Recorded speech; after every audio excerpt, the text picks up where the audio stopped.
WNY Athletics.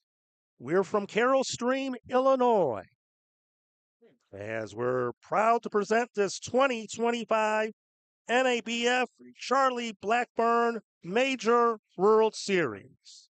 The Chicago Suburban League is the host here in 2025. We'll have games throughout the week into Sunday to crown a 2025 champion. Pool play begins tonight as we'll have the Chicago Clout take on the Fort Wayne Jackers. We have producer Mike Goodberry, camera operator Tim Gardner. I'm Tim McKinney. It's great to have you here with us tonight from Lee Fun Stadium, the home of Wheaton College, just outside the west suburbs of Chicago, probably about a good 20 miles west of downtown Chicago. Our game tonight is presented by Logistics Plus of Buffalo, Damon University, Paul Wolf Insurance, Empire Electric, and Wingnuts of Buffalo. Well, we had a rain shower about an hour and a half ago. It's overcast skies. The lights are not on just as of yet. We'll have two games this evening here in pool play. And again, our first matchup tonight, the Chicago Clout taking on the Fort Wayne Jackers. 12-team tournament divided into 3 pools of 4 teams apiece. Each team will play 3 games in pool play. The top 2 teams in each pool will advance to the 6-team double elimination tournament, which will begin on Saturday. Action will be here at Lee Fun Stadium in Carroll Stream and Zimmerman Field on the campus of North Central College in Naperville. Tanner Perkins is on the mound for the Fort Wayne Jack, and his first offering is in there for a strike to David Rubin. Rubin, the shortstop for the Chicago Clout. Good pitch over the outside corner, strike 2. 7-inning games. Until we get into the elimination round, those games will be 9-inning games. Bouncer toward the third base side and out of play. And here at Lee Fun Stadium, Legion Field. It's a ballpark on the site of the local American Legion in Carroll Stream. Breaking ball beauty, strike 3 called, and Rubin goes down looking for the first out of the game. Right fielder, number 4, Joe Thompson. So now they'll bring up Joe Thompson, the right fielder for the Clout. And the Beecher Muskies and the Lombard Orioles are the 2 co-hosts of this event. And the Chicago Suburban League is the designated host. And Perkins is in there dealing a called strike. Temperatures have cooled off quite a bit here in the Chicagoland area. Bouncer to the mound. Perkins has it. A few steps, flips it over to first for out number 2. 2 up, 2 down. That's second out inning for the Fort Wayne Jackers has now come to the plate. Well, we've had temperatures in the 90s, heat advisories here leading up to today. It was in the upper 90s yesterday here, and once the storm passed through, it has cooled off considerably. Riggins pops the first pitch up and out of play off to the left. Dino Riggins, the catcher for the Chicago Clout, the batter. Left-handed hitter standing in, facing the righty Tanner Perkins for the Fort Wayne Jackers. 2 outs, nobody on here in the top of the first. Rounder to second. And this will be routine. And a nice 1-2-3 inning for Tanner Perkins. The Clout go down in order. 1-2-3, nothing across. Half inning complete. Chicago Clout nothing, and the Fort Wayne Jackers are coming to bat. Need an electrician? Empire Electric is your residential wiring specialist. New builds, service upgrades, lighting, generators, you name it, Empire does it with hundreds of 5-star reviews that speak for themselves. Call Empire Electric today for your free estimate.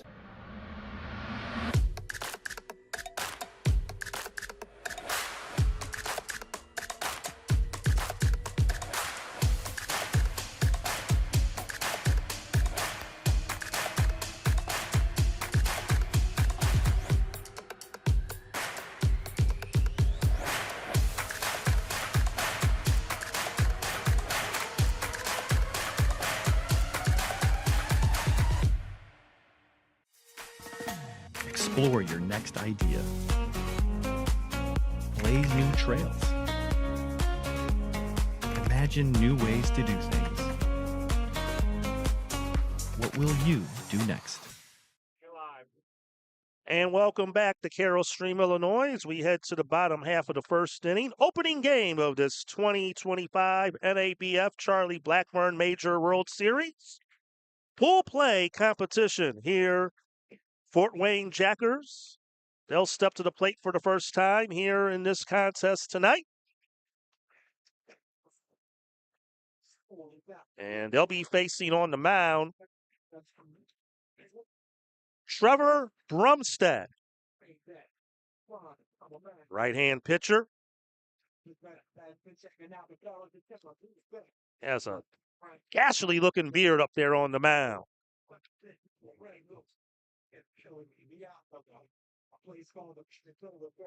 We'll see if Bumstead could match what Perkins did in the first and pitch a very efficient and quick top half of the first inning.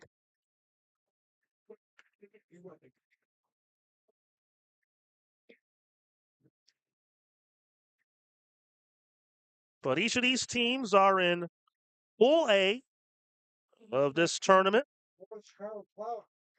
The other two teams in Pool A will play in our game to follow. We're going to have a continuous stream link, approximate 7:30 p.m. Central start here locally in Chicago between the Beecher Muskies and the Erie Buffalo. That will be our game to follow here from Carroll Stream. Caden Calloway, the batter, and takes outside for a ball.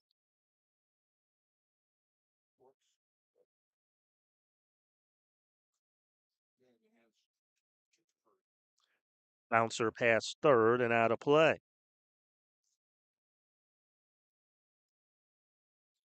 But we talked about how the conditions have cooled. 71 degrees, the game time temperature, cloudy skies, relative humidity at 89%. Again, there is chance for more rain, but as long as it's not severe, we have a turf surface here at Lee Fun Stadium.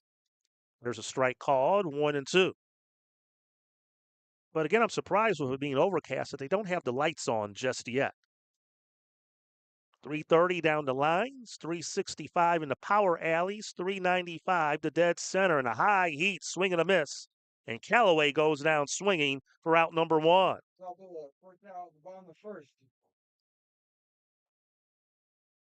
And now batting the left fielder, number 14, Nick DeCook.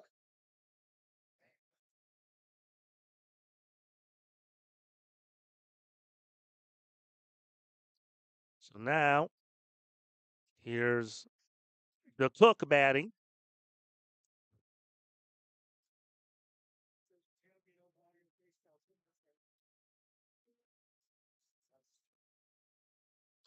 Neil DeCook, the left fielder, and is ahead in the count, 2-0.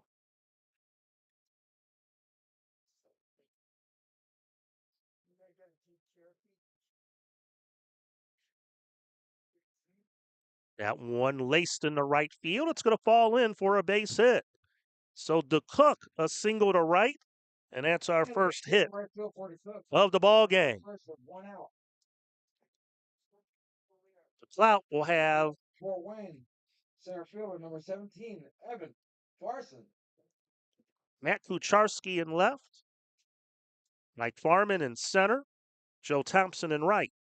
Infield alignment, Andrew Rubin at third, David Rubin at short, Dom Geraci at second, Josh Wentz is at first, and behind the plate's Dino Riggins for Bumstead.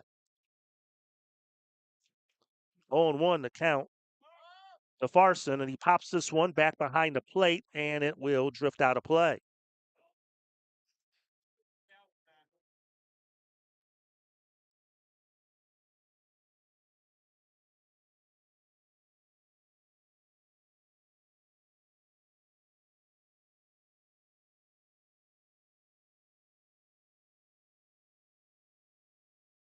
No balls, 2 strikes. Middle infield playing back for 2. And a weak tapper at the plate just got a little piece of that one to stay alive, did Farson, but he's still in the hole, 0-2. Neil to Cook, the runner at first base. Just underway here, bottom half of the first inning.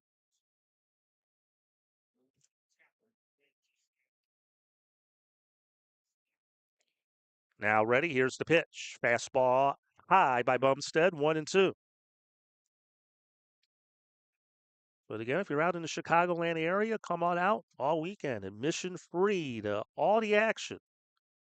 In both games tonight here at Lee Fund Stadium. Curved and didn't quite break in. Missed inside. And the count levels at 2.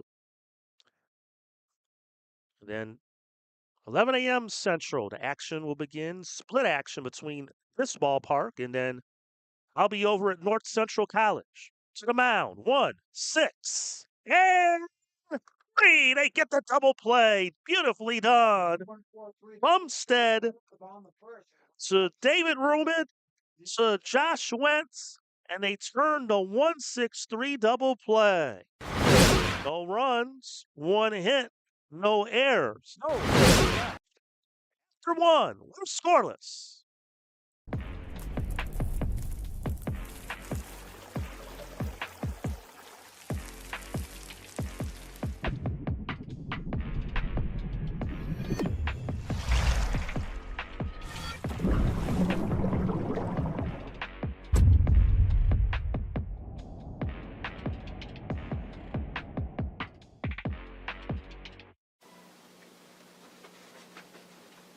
Look, Patriot account is not going to close itself. Looks like you're going to be here late again. I need this by morning. Oh no, not again. My son has a football game tonight. At WNYathletics.com. You can thank me later. WNY Athletics, your home for high school sports. Yes. Buffalo, a city built by hard workers, a city of good neighbors, a city with passion. There's no place we'd rather be than in this city helping our customers. The Paul Wolf Agency. We are Buffalo. And welcome back here to Lee Fund Stadium. Let's take another look at that double play to end the inning. That's a good play there by Bumstead there at the mound. Always good pitcher who can field his position. That's a tough turn to short, and it was beautifully executed there. All in. Even got that turn from second over to first to double it off. That was well played and excellently done all ends, and some good defense there to end that bottom half of the first inning. So we're on to the second. Scoreless game, and Andrew Rubin, the third baseman, he'll lead things off. And takes a called strike. Again, all the action is free, so you come on out and watch some good semi-pro action here all week here. Again, great for the Chicago region to be site of this tournament. Great to be partnering with our crew from WNY Athletics as well. And all the games will be streamed for free on their YouTube channel.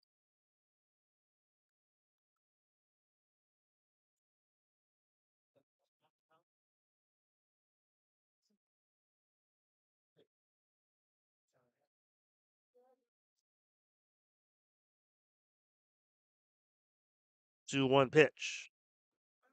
To short. Nice play. Pirouette the throw in time, and they get him. Boy, we've seen some great defense here.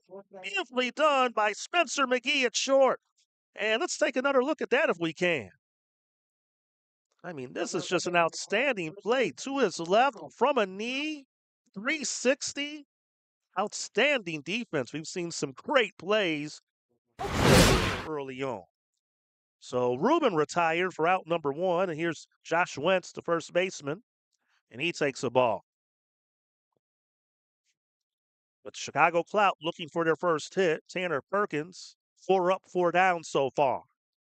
A knuckle shot, inside out swing, and it's going to go past the diving left fielder to Cook, the way to the wall. And Wentz will head into second, standing with a double. That's the first hit for the Clout here tonight. And a double for Wentz here in the top of second. One out was runner on second. Inside out swing there, softly hit, and the Cook, he went all out for it. It may have been more wise just to let it fall in front. It just would have been a single, but he went for the highlight play, could not make it, and the ball went by him, and that allowed Wentz to get the extra base. There's Mike Farman, the center fielder. RBI chance for him, and he takes a curveball for a strike.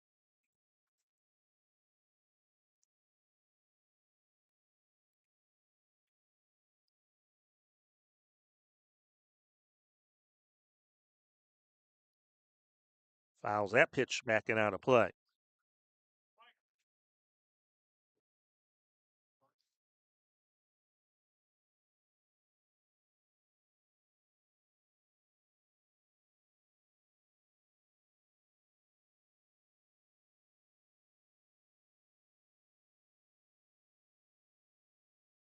Low and away. 1-2 to count.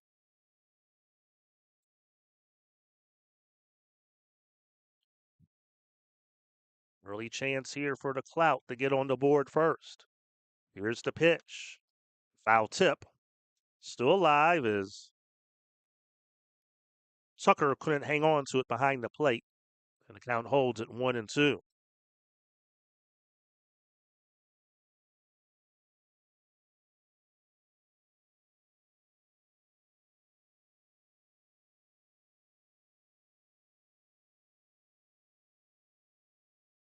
Yeah. That's the missed. Borderline call, and Farman gets the benefit of the doubt.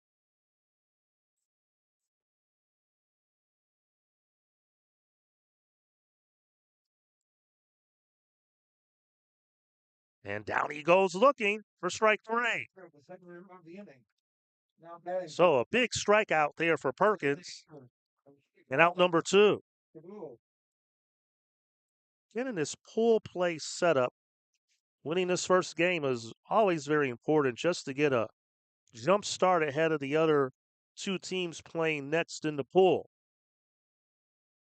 I just think also take a lot of pressure off of you in this tournament as that pitch is fouled out of play.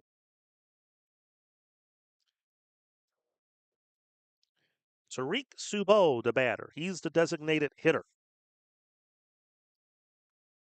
It's a high fly ball, straight away left field, back at the track, at the wall, and making the catch is the Cook to retire the side. Subo gave it a ride, but an out.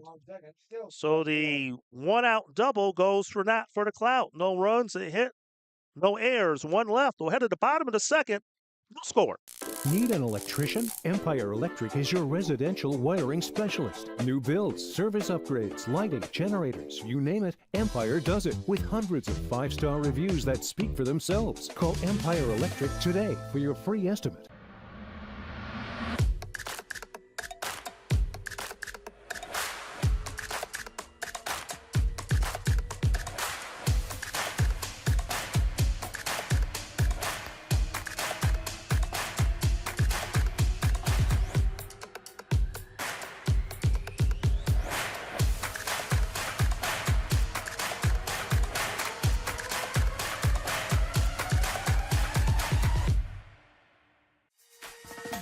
Explore your next idea. Blaze new trails. Imagine new ways to do things. What will you do next? Welcome back to Lee Fun Field, Carroll Stream, Illinois. Producer Mike Goodberry, camera operator Tim Gardner. I am Tim McKinney. Great to have you with us here tonight on WNY Athletics YouTube for this 2025 Charlie Blackburn Major World Series. And first of 2 games tonight as we open up pool play, Pool A. And that first pitch is a called strike.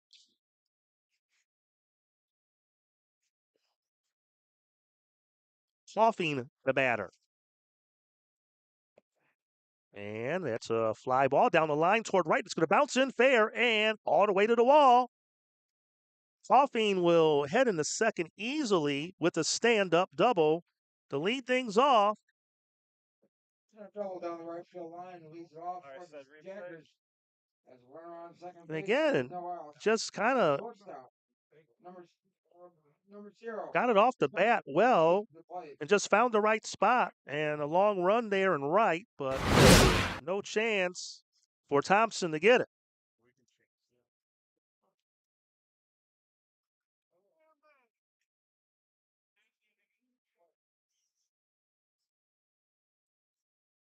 So now here's Spencer McGee.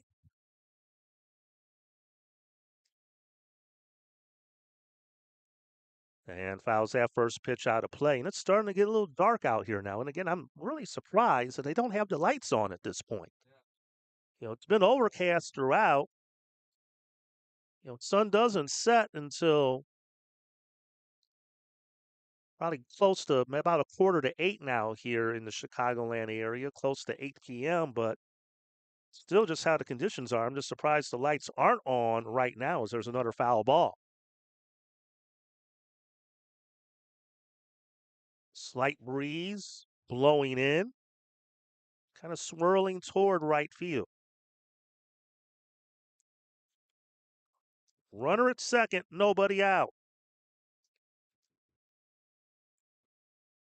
Bumstead ready. Looks back at the runner, now delivers. And he hit him.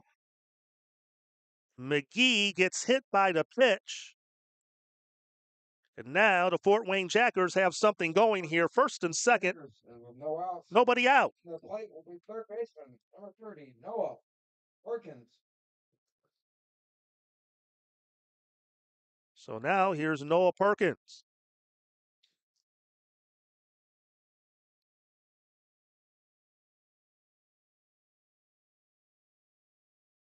See, will he be swinging away? Or will there be some small ball play? He squares up the bunt and missed for a strike. Didn't have a chance to acknowledge both of the coaches. Kevin Rankin is the manager for the Chicago Clout. Tom Davidson is the manager for the Fort Wayne Jackers. He's over there doing the coaching at third base. Shows the bunt again, pops it up, and Bumstead will make the catch, and the runners have to retreat back. So Perkins was asked to lay down the sacrifice and ends up popping it up to Bumstead, the pitcher, and he gets a much needed for him first out of this second inning.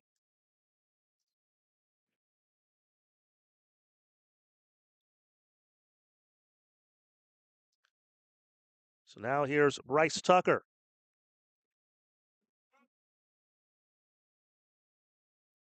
And we ask and we receive. The lights are finally getting turned on. They might be listening to us on the stream.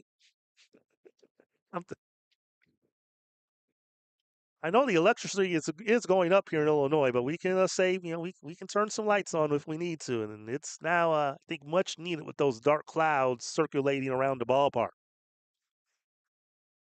Curveball that just missed inside. It's 2-0. 22 pitches early on for Trevor Bumstead.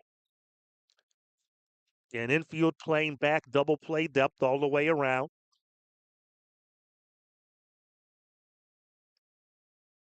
The 2-0. Wave and a miss, strike one.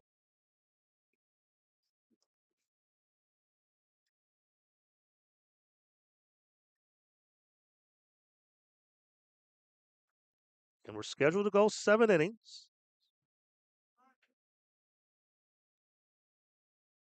Boy, he jammed him, and he might get a duck snort hit, and he does. Wow. Tucker, that was in on the fist, but he was able to fight it off and was able to dump it into right field. And just like that, the bases are loaded now for the Jackers. Cluffing at third, McGee at second, Tucker at first. And now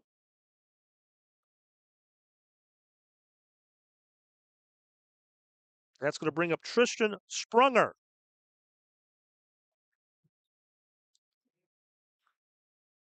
And he takes the ball.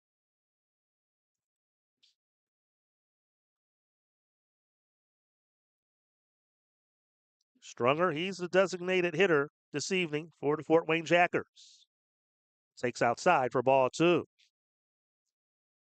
Now a big spot here for Bumstead.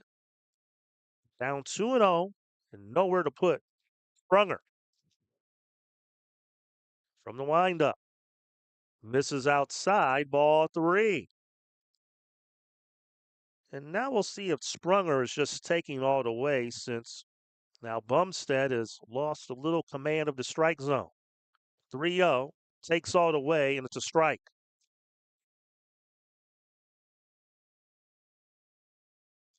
Bases are loaded. 1 out. We're in the bottom half of the second inning.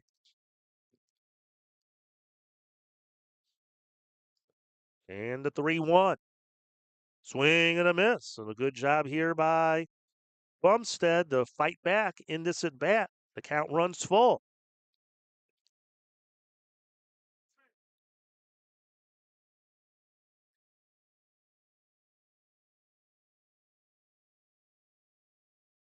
Payoff pitch.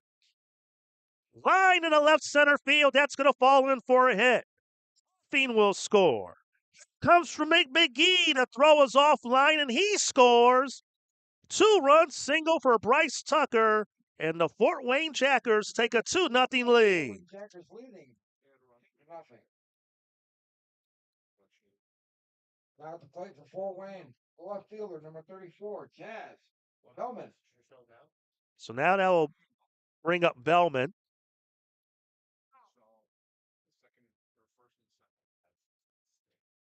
So 2 on, 1 out.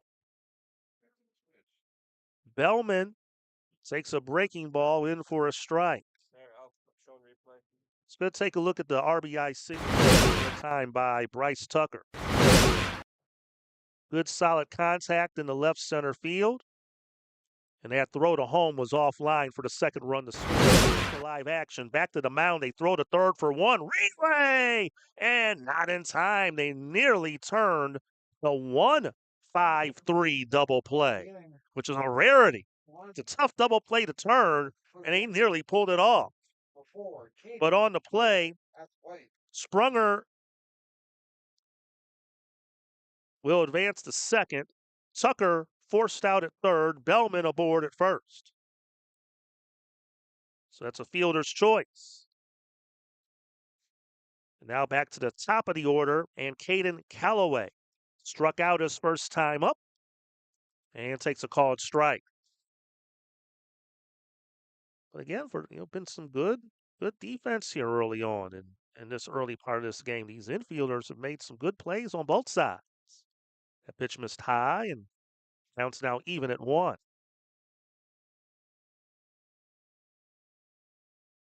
Two runs in for the Jackers. Sprunger to 2 RBI base hit. That pitch popped up on the infield, and David Rubin will make the catch to shortstop to retire the side. What a good inning for the Jackers. They get on the board. 2 runs on 4 hits. No errors. 2 left on base. We'll hit to the third. It's Fort Wayne Jackers 2, the Chicago Clout nothing.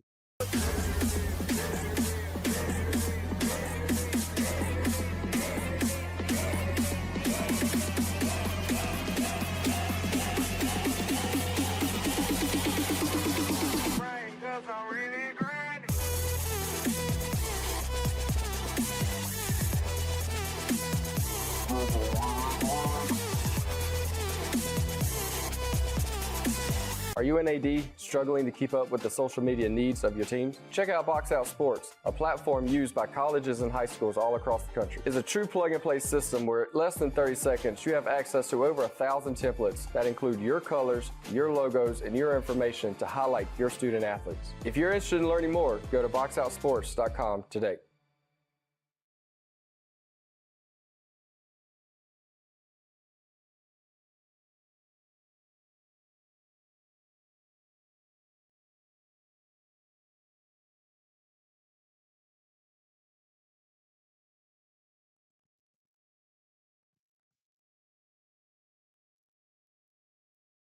And welcome back to Lee Fun Stadium. And I might have made a quick cameo appearance there. I don't know if anyone cared to see that. No. Third for Chicago Clout. I thought I wasn't going to be on camera on this gig. All righty. Here's Dom Geraci. He's going to lead things off. 8-9-1 in the Chicago Clout order here in the third inning. Now they're down 2-0 against Tanner Perkins. And a big cut and a miss for strike one. But again, the wind is picked up. But hopefully the rain will stay away.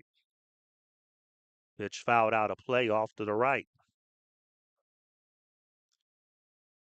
But there'll be 4 games here tomorrow. And then I'll be calling the 4 games that'll be at Zimmerman Field at beautiful North Central College in Naperville. Wheaton College, this is their off-campus facility. They've played here since the year 2000. 1-2 now. Geraci. And that just missed. We're leveled at 2.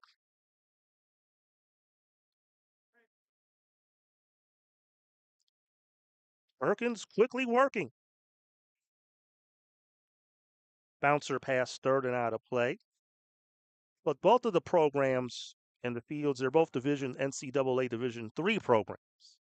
Wheaton College and North Central. Basically, these two facilities are separated by maybe about 15-minute drive, give or take Chicago traffic.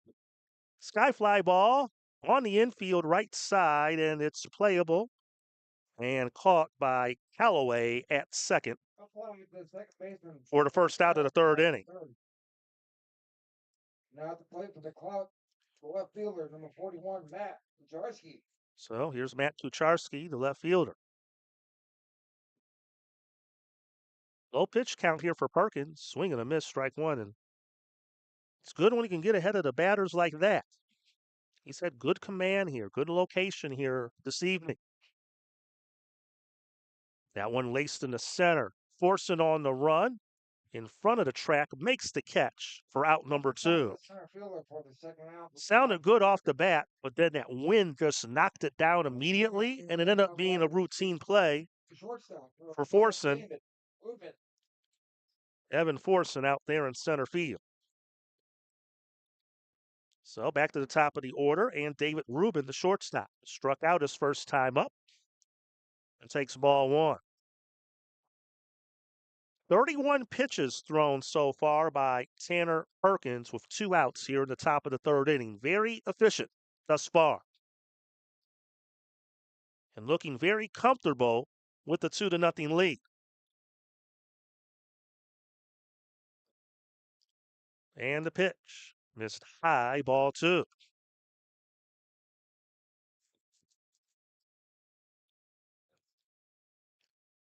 And 12-team tournament. Rounded a third, scooped up nicely by Noah Perkins. Long throw across the diamond in time to retire David Rubin and the Chicago Clout in the third. They go down in order. 1, 2, 3, nothing across. After 2.5, Fort Wayne Jackers 2, the Chicago Clout, nothing. Need an electrician? Empire Electric is your residential wiring specialist. New builds, service upgrades, lighting, generators, you name it, Empire does it with hundreds of 5-star reviews that speak for themselves. Call Empire Electric today for your free estimate.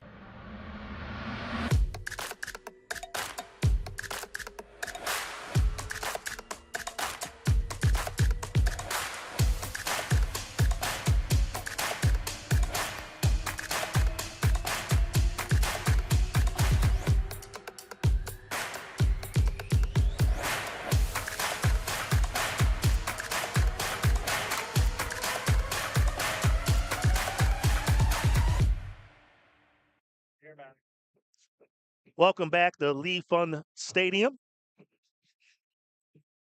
at Legion Field here in Carroll Stream, Illinois, west suburbs of Chicago. This 2025 National Amateur Baseball Federation Charlie Blackburn Major World Series. Pool play, the first game of the tournament. Always good to have things up and running, and then things get really busy beginning tomorrow. 8 games going on, 2 different sites. But again, we'll have all the games streamed live here on WNY Athletics YouTube. 2-0. Fort Wayne Jackers have the lead as we begin the bottom half of the third. And Neil DeCook, the left, now in right field, will lead things off. They had him starting the game in left, but flip-flopped him, moved him to right. So they have Bellman now in left, DeCook in right when they're back on the field. So DeCook, who's batting, is now out there in right field for the Jackers. So we'll see what Bumstead can do, if he can put a 0 on the board to keep Fort Wayne at bay after they got the 2 on them in the last half inning. And this is inside and falling behind the DeCook 3-0. Kucharski in left, Farnan is in center, Thompson in right, Andrew Rubin at third, David Rubin at short, Geraci at second, Wentz at first, and Baggers is catching for Bumstead, and there's a strike. Well, first of 2 here this evening. Bouncer to second, Geraci has it, he'll flip over to first for out number 1. In the ground out, the first out of the bottom of the third. But again, this is Pool A. We'll have the other 2 teams in Pool A play after the conclusion of this one. The Erie Buffalo will take on one of the host teams of this World Series out of the Chicago Suburban League, the Beecher Muskies, coming up next. Here's Evan Forson, and he takes a ball. Forson hit into that 1-6-3 double play that ended the first inning and got Bumstead out of trouble. And it was an excellently turned double play by Chicago Clout defense. But now they're down 2-0 here in the bottom of the third. Scheduled to go 7. That one hit well and deep to left. It will one hop and go over the wall for a ground rule double. So Forson, a double off the wall. And again, that was well hit off the bat. If the wind's blowing out, that has a chance to get out of here. But as you see, it went over the wall and into the shrubbery. And a ground rule double and a man in scoring position for the Jackers, Sam Coughing.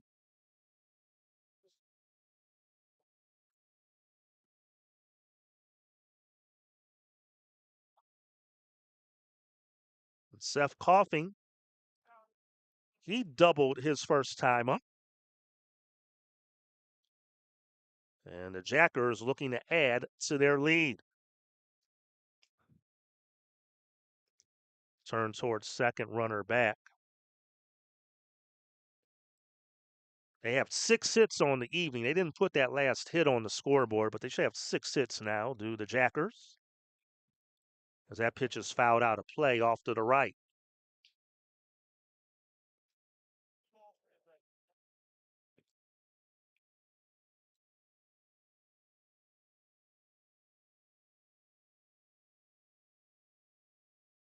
Six. I got 5. Okay, they got 5. They had 5 on the board beginning in this inning, so that's what threw me off.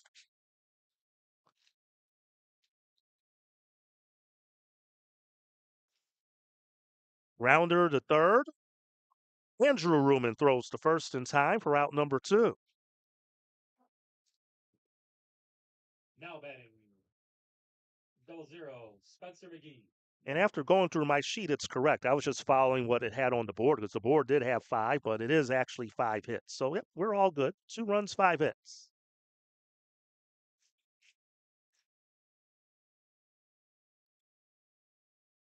But the most important number is that 2-0 you see on the bottom left-hand corner of your screen.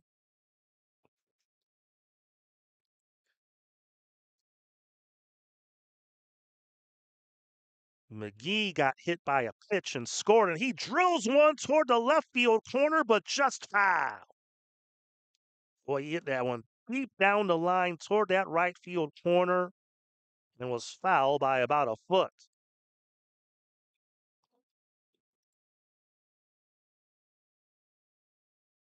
But a big situation here. Runner at third, 2 outs. Fort Wayne looking to add to their 2-0 lead. Fastball missed inside. 1-1.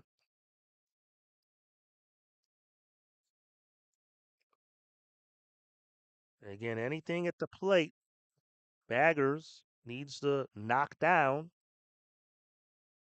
I want to have a wild pitch bring one in. Boy, he pulled the string right there with that pitch. Strike 2.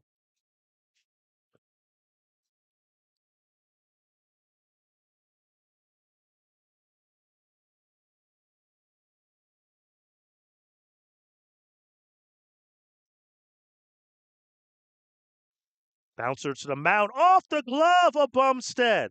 Rubin picks it up and he'll throw him out. A fortunate deflection as that went off of the glove of Bumstead to David Rubin, the shortstop, and he's able to throw out McGee to end the inning. 1-6-3 on the putout, and Bumstead gets out of trouble in the third. No runs, a hit, no errors, 1 left on base. Through 3 complete here in this Charlie Blackburn Major World Series. It's the Fort Wayne Jackers 2 and the Chicago Clout nothing. Buffalo, a city built by hard workers, a city of good neighbors, a city with passion. There's no place we'd rather be than in this city helping our customers. The Paul Wolf Agency. We are Buffalo. Need an electrician? Empire Electric is your residential wiring specialist. New builds, service upgrades, lighting, generators, you name it, Empire does it with hundreds of 5-star reviews that speak for themselves. Call Empire Electric today for your free estimate. Explore your next idea. Blaze new trails. Imagine new ways to do things. What will you do next? Welcome back to Lee Fun Stadium, Legion Field, Carroll Stream, Illinois. Great to have you here with us on WNY Athletics YouTube tonight for this 2025 NABF Charlie Blackburn Major World Series. First game of the tournament tonight, Pool A action. And it's 2-0 in favor of the Fort Wayne Jackers. 2 runs, 5 hits, no errors for Fort Wayne. For the Chicago Clout, no runs, 1 hit, no errors.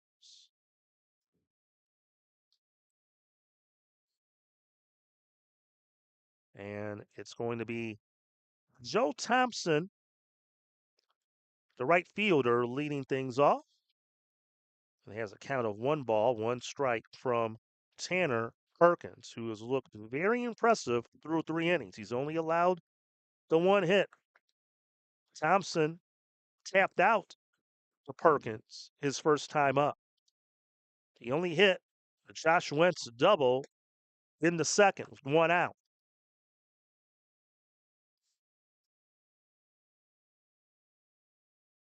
He's moving a good pace, pitch count low, keeping the hitters off balance, and throws in a good strike there after falling behind in the count to run it full.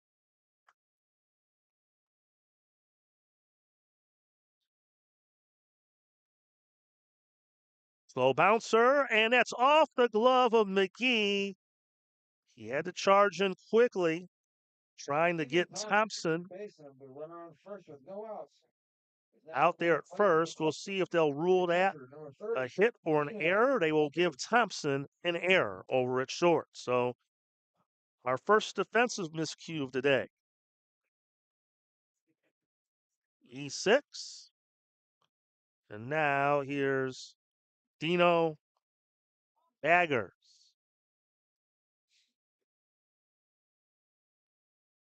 Another slow tapper. First baseman will field. Pitcher has to cover. Can he get there? He tripped on the bag, and he got the bag for the out.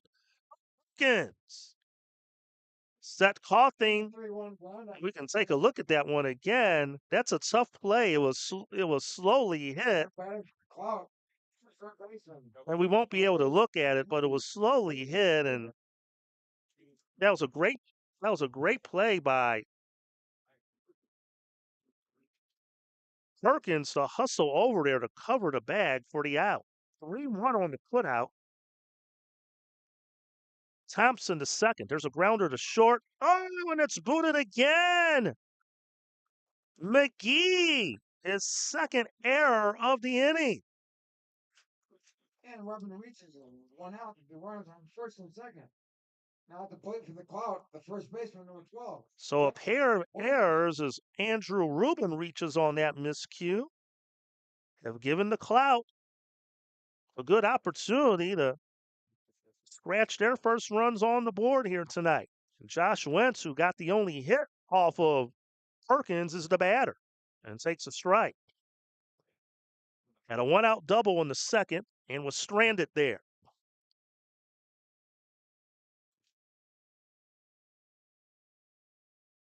Wave and a miss, and he's down 0-2. So Perkins, who's been pretty much in cruise control now, faces his first bit of trouble here tonight. And it wasn't his doing. That's up through the middle. And it's off the glove of McGee again in the center. And it's going to score in a run. He tried to cut it off. It was, I think, going to maybe get through anyway. McGee did knock it down. And it will be ruled a base hit and an RBI for Wentz. And we can take a look at that again. Just slow chopper up the middle. Good attempt, but it went off the glove and in the center field. And that allowed Thompson to score from second on third. Rubin now at third, so they're at the corners now for Farnan. We got a 2-1 ball game. Throw to first and the runner's back. Mike Farnan, the center fielder. Strikeout victim his first time up. So Andrew Rubin at third. Wentz over at first, and a run on the board for the Clout. And that's an unearned run, even though it'll be an RBI for Wentz on the hit. That run will be unearned against Perkins. As the two errors at short by McGee have opened the door for the Clout to possibly draw even or get more in this fourth inning. Wave and a miss, and it's now 0-2.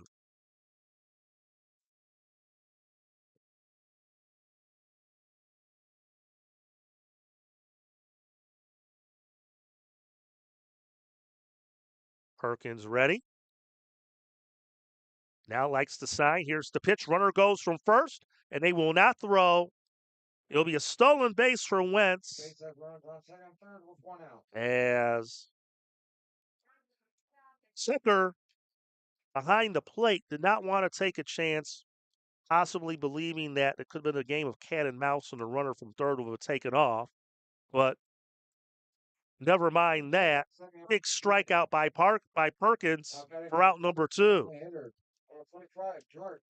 Seemed like that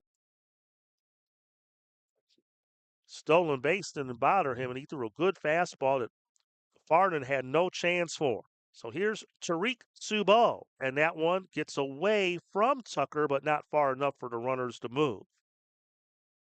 Well, you now have second and third, 2 outs, so a hit can potentially drive home 2.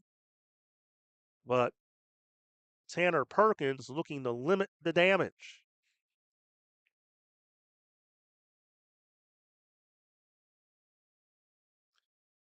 And there's a strike called, 1-1.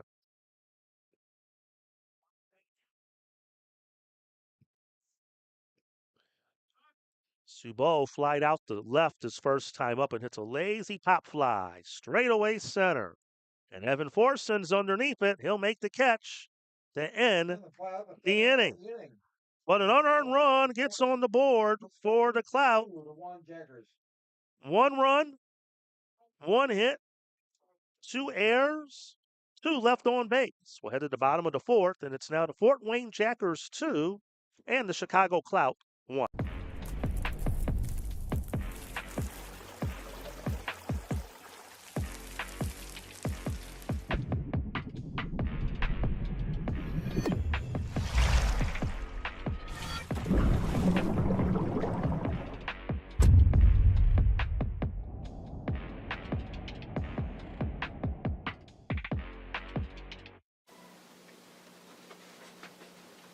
Look, Patriot account is not going to close itself.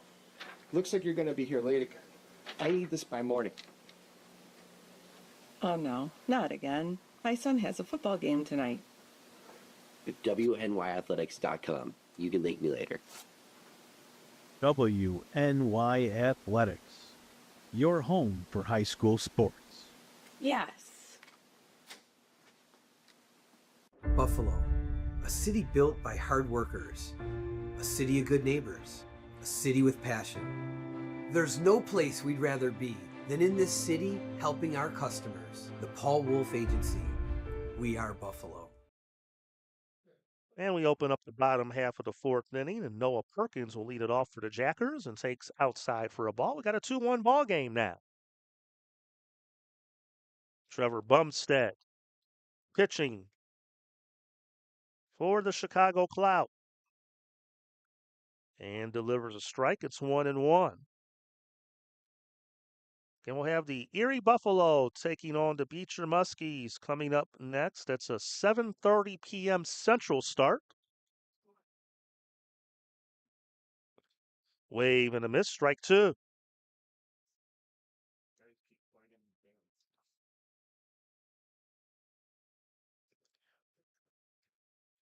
Noah Perkins popped out to center, his first time up. Off the end of the bat and fouls it out of play down the first base line. One more game tonight, then we got a quick turnaround. First game, 11 a.m. tomorrow. Action at 2 fields simultaneously back here at Leaf Run Stadium, and I'll be calling the action the rest of the week from Zimmerman Field at North Central College in Naperville. Again, we're in the western suburbs of Chicago. Tonight we're in Carroll Stream, Leaf Run Stadium, the home of Wheaton College's baseball program, NCAA Division III.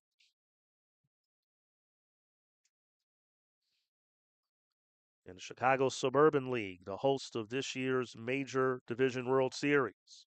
Breaking ball that didn't quite break, and the count's even at 2.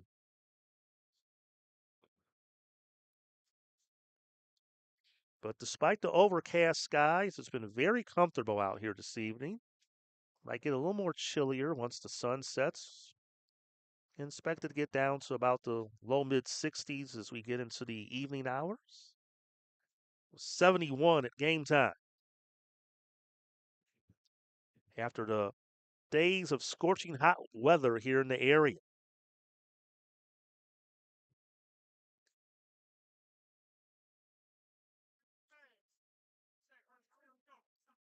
Two balls, 2 strikes to count.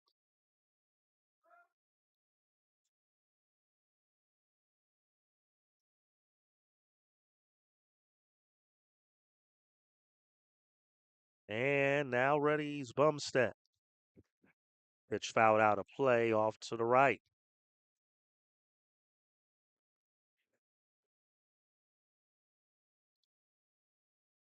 Slider seems like that's been his go-to pitch here now to try and get back in command here after giving up those 2 runs in the second.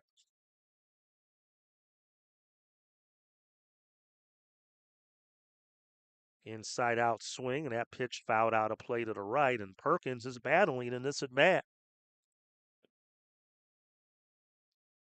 Next pitch will be number 60 upcoming for Trevor Bumstead.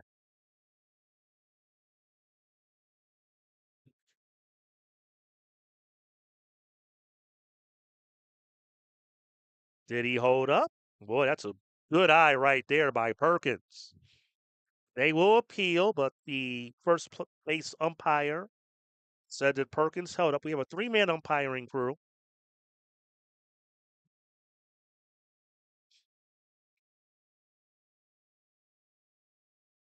So the count now full. Here's the payoff. And he got him swinging. Drop third strike to throw to first official there by Baggers. Out of the inning. And Perkins, Noah Perkins, out number 1 here in the bottom half of the 4th inning. So now I'll bring up Bryce Tucker, the catcher for the Fort Wayne Jackers. He singled his first time up.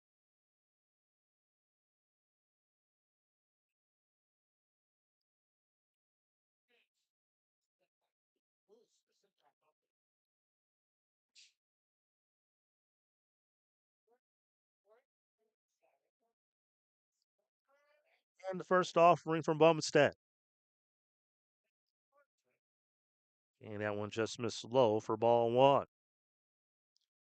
2-1's our score here in the bottom of the 4th. Tristan Sprunger, a 2-run single in the 2nd. Put the Jackers on the board in their bottom half of the 2nd. They are the home team in this game. Home team's decided via coin flip. And an unearned run in the top half of this inning, scored by the Chicago Clout. Rounder to second. Geraci will pick it up and throw to first in time, and Tucker is out number 2. 2 up, 2 down. Fort Wayne, the designated hitter, number 7, Kristen Sprunger. But Josh Wentz had a RBI single and drove in the only run for the Chicago Clout. But here's Tristan Sprunger, and had the 2-run single.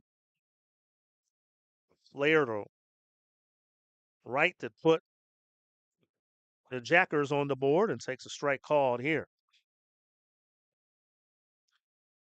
He's their designated hitter.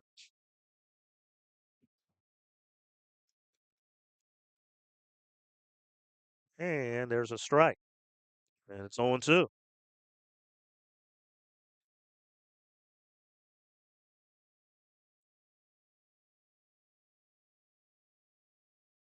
Two outs, nobody on. Fastball up and in. Ball 1. And all the full play games will be 7 innings in length. Before we get into Saturday's single elimination round, it'll be 9 innings. To the mound. And Bumstead has it.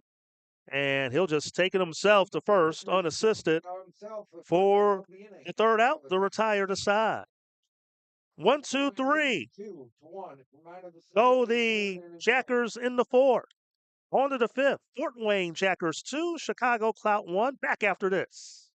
Need an electrician? Empire Electric is your residential wiring specialist. New builds, service upgrades, lighting, generators, you name it, Empire does it with hundreds of 5-star reviews that speak for themselves. Call Empire Electric today for your free estimate.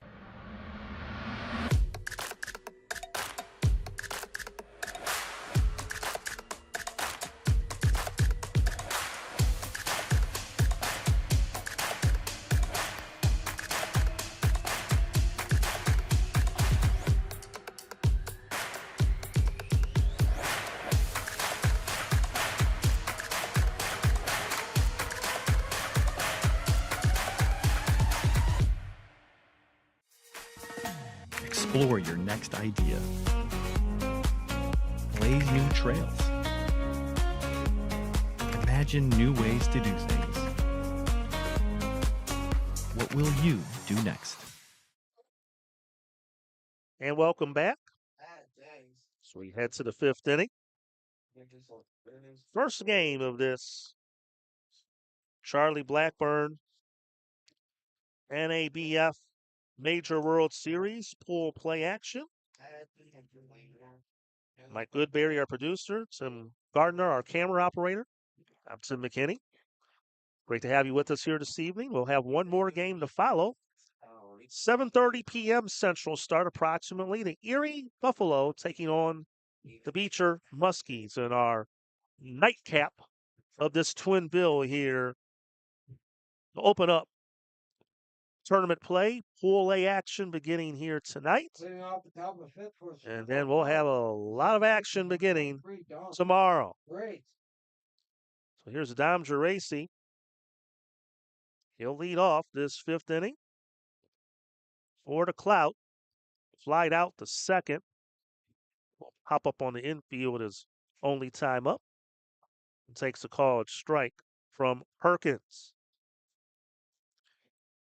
So Perkins pretty much in command. That run again in the fourth that the Clout got off of him was unearned.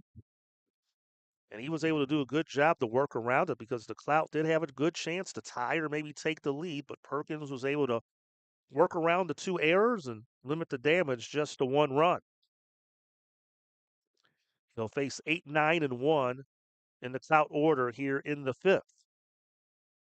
And again, we're getting pretty late now because remember, it is just a 7-inning game. So we're getting close here, and opportunities will be diminishing for the Clout. Fly ball left center on the run. It's going to fall in front of Bellman for a base hit. Again, that one was hit in off the fist again. And Geraci was able to get contact and just found the right spot between left and center for the base hit. Third hit of the evening for the Chicago Clout. And now here's Matt Kucharski, the left fielder. 0 for 1. He flied out to center his first time up. And he is showing bunt.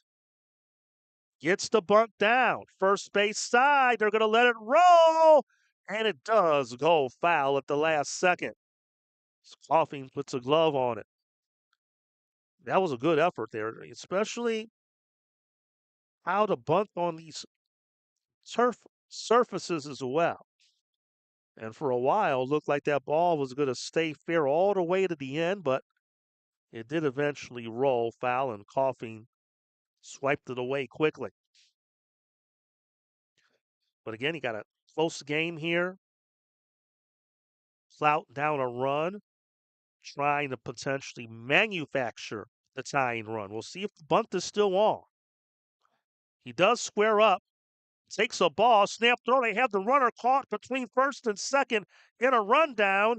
Geraci back to first, and he is safe. A couple of shaky throws on the rundown. Well, it really wasn't a rundown. It was just essentially a throw to first and then a throw back to short. And then, to Geraci's credit, 1-1 now to Kucharski. He will square up.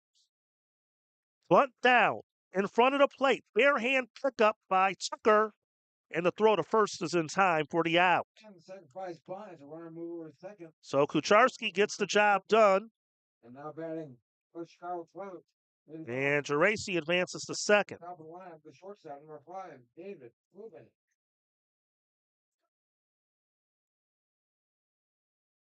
And Beecher Muskies and the Erie Buffalo will be coming up next. Same stream link. This link will just stay live continuously once this one ends. Tapper, third, and it goes out of play. Perkins took a little bit of a risk there, but it did go foul before it reached the bag for strike one on David Rubin. So now the third time through the order now for Perkins. Rubin is 0 for 2. Grounded out the third his last time up. Runner at second, 1 out here in the fifth inning. Past third and out of play, and the count's 0-2.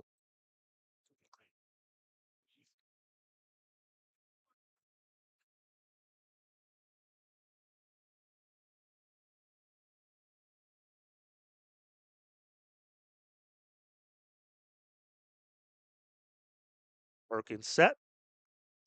That's laced in the left center field. It's going to fall in for a hit. Forson cuts it off, but Geraci's going to score, and he does get home in time. As sliding in is David Rubin.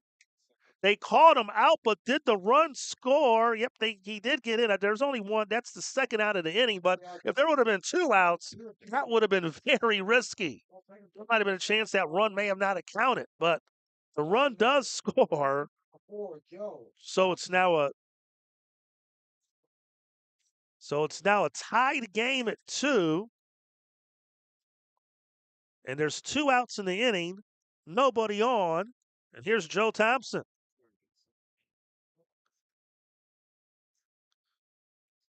So it'll be a hit and an RBI for Rubin, but out at second. Geraci does score.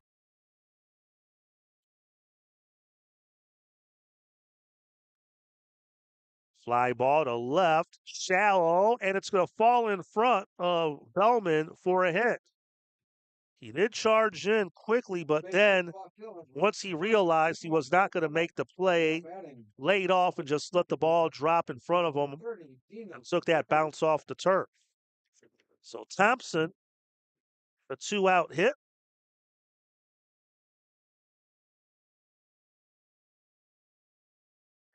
Fifth hit for the Clout. And again, Perkins, who was looking really good, the Clout have gotten to him in this 5th inning to draw even.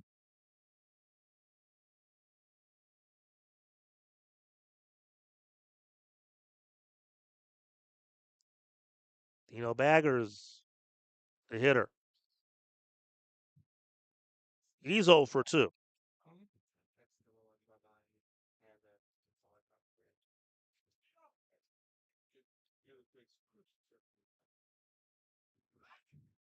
And the runner back at first.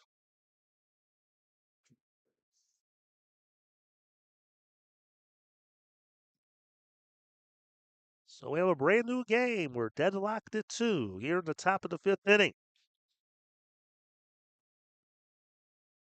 Runner goes. And that's a fair ball off the first base bag into the right field corner. It around third. He's going to try and score. He will. And the Chicago Clout take a 3-2 lead. Dino Baggers, an RBI double. And that was a sharply hit ball. And with the runner going,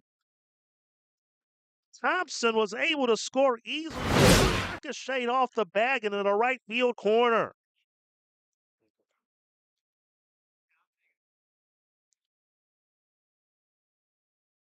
So the Clout have rallied back, and they are up 3-2. And that's ball 1 to Andrew Rubin.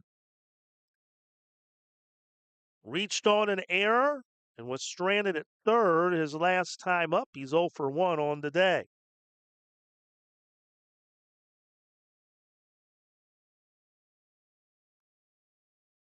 Deep in the hole, it's short. McGee, the throw is not in time, offline. And safe at first will be Rubin. That's an infield hit. So Andrew Rubin aboard.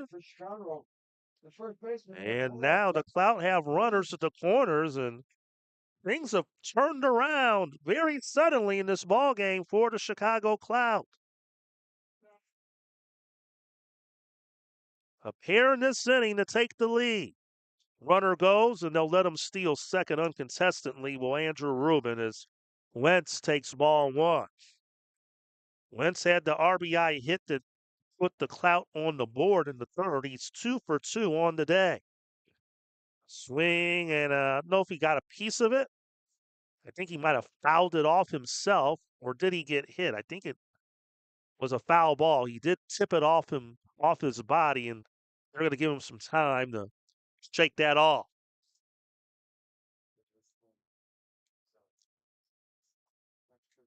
1-1 the count.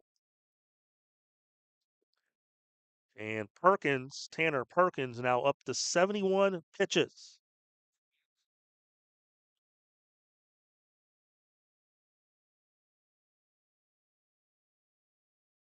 And there's strike two.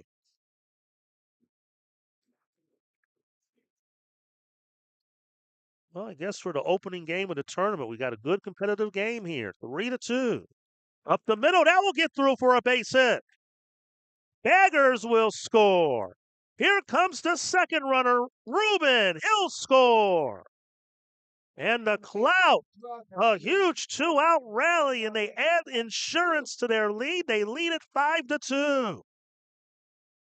2-run single for Josh Wentz. He has 3 RBIs on the night and a 3-for-3 showing.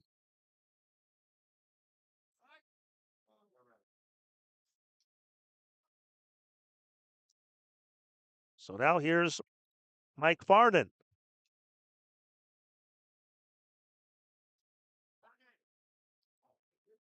So 4 runs on the board in this inning for the Clout.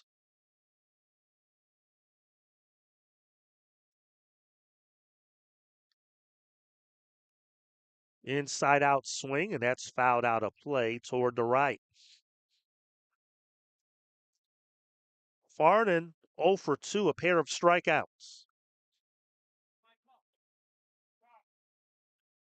And they really couldn't do anything against Perkins, but maybe just getting to see him again another time through the lineup, this third time through the order, and the Clout have adjusted because there's another foul ball.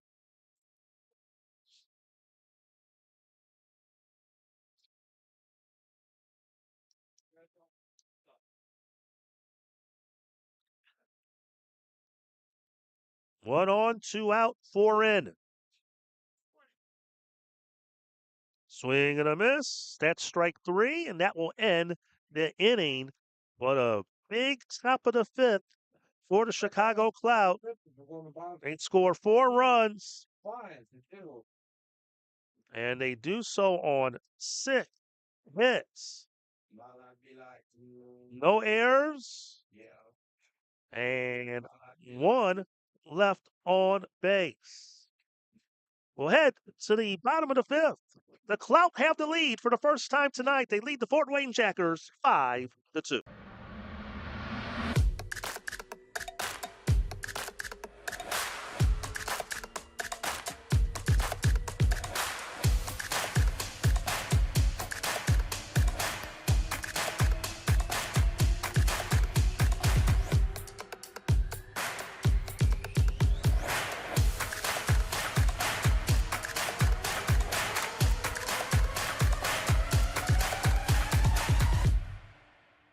Need an electrician? Empire Electric is your residential wiring specialist. New builds, service upgrades, lighting, generators, you name it, Empire does it with hundreds of 5-star reviews that speak for themselves. Call Empire Electric today for your free estimate.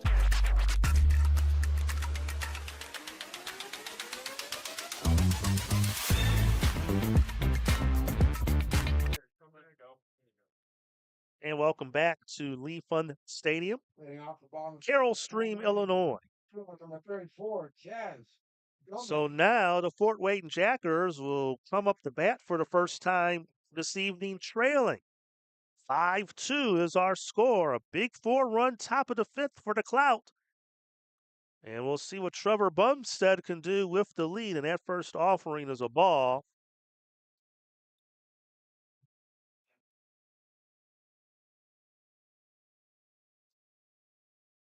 As Bellman leads it off. Reached on a fielder's choice his first time up. And there's a strike. Skies are trying to clear up a little bit. It's a little bit brighter back behind us. And that one hit him. Breaking ball that broke too much and it went inside. Well, that's not the way to start if you're Bumstead in the Clout after you rally to get the lead. First batter in the next half inning gets hit. You want to carry over the momentum of grabbing the lead by putting a quick 0 on the board if you can, but now it appears Bumstead will have to work. You hit the 9th place batter, and now you're back to the top of the order.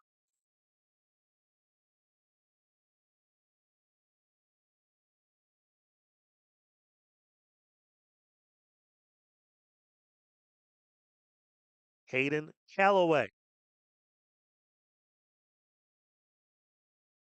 He's 0 for 2. So we'll see what happens with Bumstead the third time through the order. We saw what happened with Perkins in the top half of this inning. He had his struggles. And again, it's late early because it's only a 7-inning game and we're in the bottom of the 5th. This could be a double play. Flip the second for 1. Relay! Not in time. It'll be a fielder's choice. Callaway aboard. Bellman forced out 6-4. David Rubin, the Geraci. Number 14, Nick, the cook.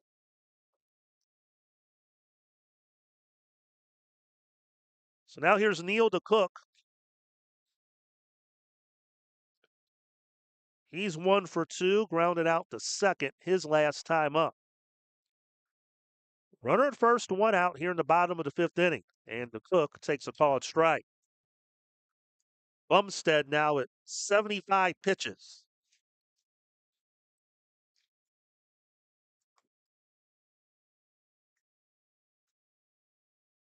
And as the breeze picked up, he steps off. And the wind picking up once again. You got that dark-looking cloud hovering over center, but no rain as there's a single to right. Runner's going to go first to third, potentially to throw, not in time. Home plate umpire there to cover third on the call. And Callaway is called safe at third. And the cook aboard with a single, his second hit of the game.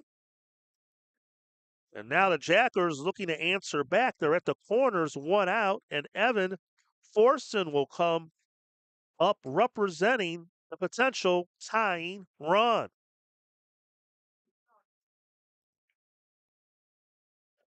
Forson 1 for 2, doubled his last time up. And takes a called strike.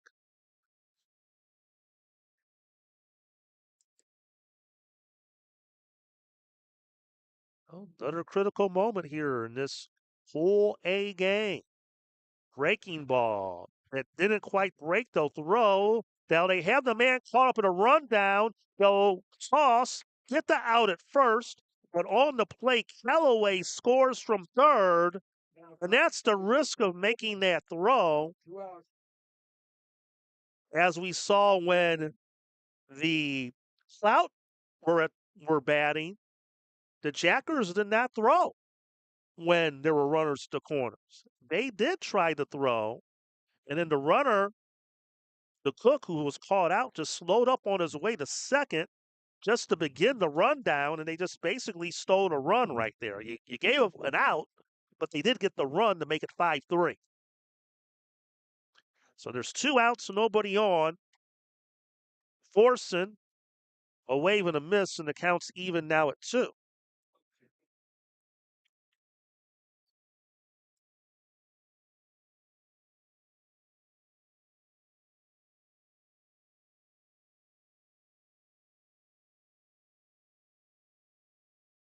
It up. Shallow center. Who's going to take it? The second baseman, the Geraci will. And that will retire the side. No run. 1 run. 1 hit. No errors. 1 left. We'll head to the 6th inning. Chicago Clout 5, Fort Wayne Jackers 3. Need an electrician? Empire Electric is your residential wiring specialist. New builds, service upgrades, lighting, generators, you name it, Empire does it with hundreds of 5-star reviews that speak for themselves. Call Empire Electric today for your free estimate.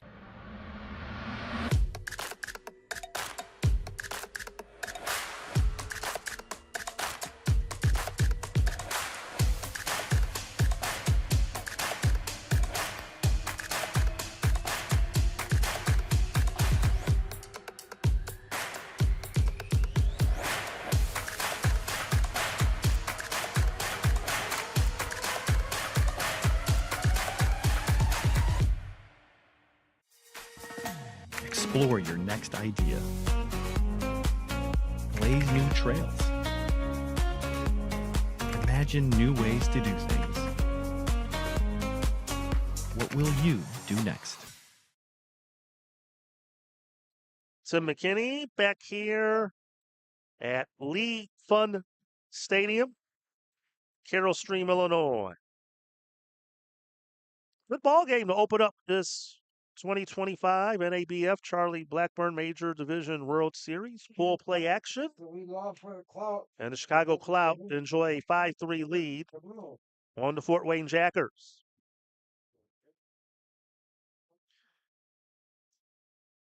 And Tariq Sabal will lead it off. Lower third of the order for the Clout to face Tanner Perkins.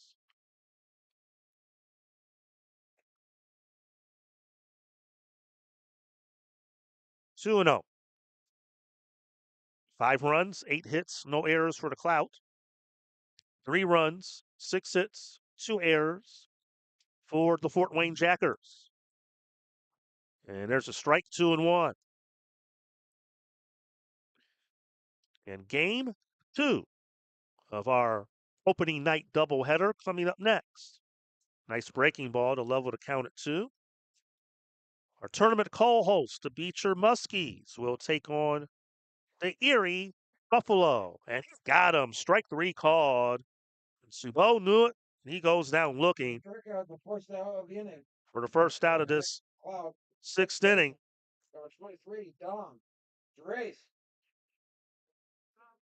5th strikeout for Perkins. So here's Dom Geraci.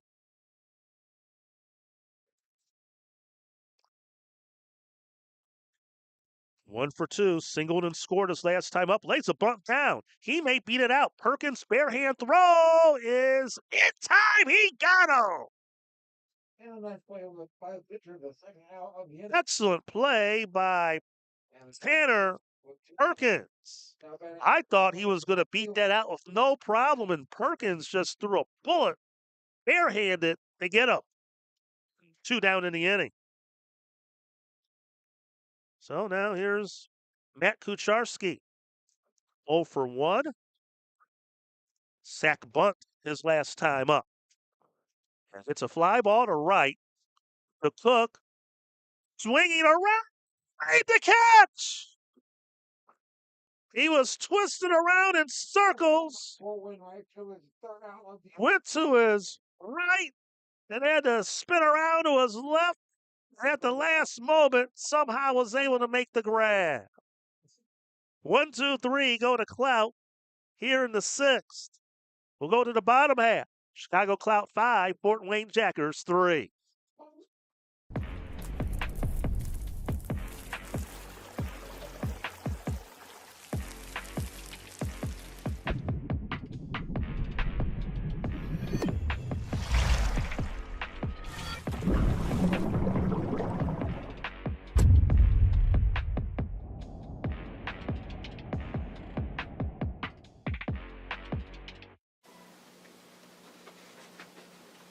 Look, Patriot account is not going to close itself. Looks like you're going to be here late again. I need this by morning. Oh no, not again. My son has a football game tonight. WNYathletics.com. You can link me later. WNY Athletics, your home for high school sports. Yes. Buffalo, a city built by hard workers, a city of good neighbors, a city with passion. There's no place we'd rather be than in this city helping our customers. The Paul Wolf Agency. We are Buffalo. At the bottom of the 6th. 5-3, the Chicago Clout enjoy the lead over the Fort Wayne Jackers. And the Jackers got 1 run back in the 5th. We'll see what they can do here in the 6th. They got the middle of the order due up. Bouncer to third.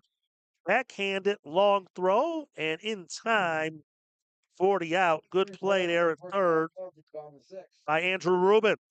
Now batting for Fort Wayne, the shortstop. We do have a new first baseman in the game for the Chicago Clout. And I'll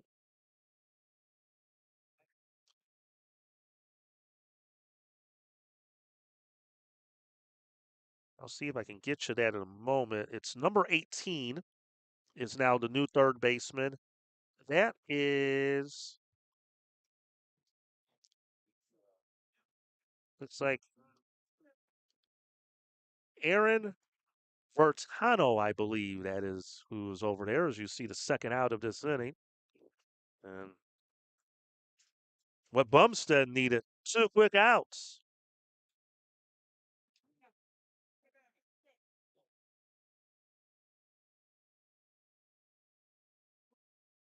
So McGee retired, and his now is Noah Perkins at the plate after that ground out.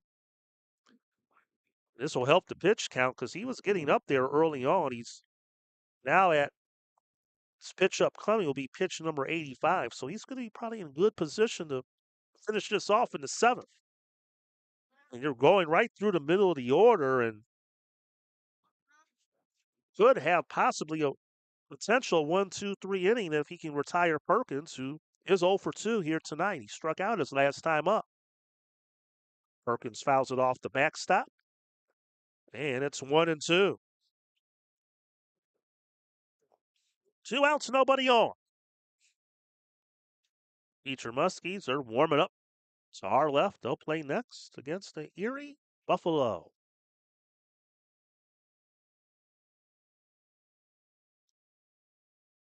Umstead ready.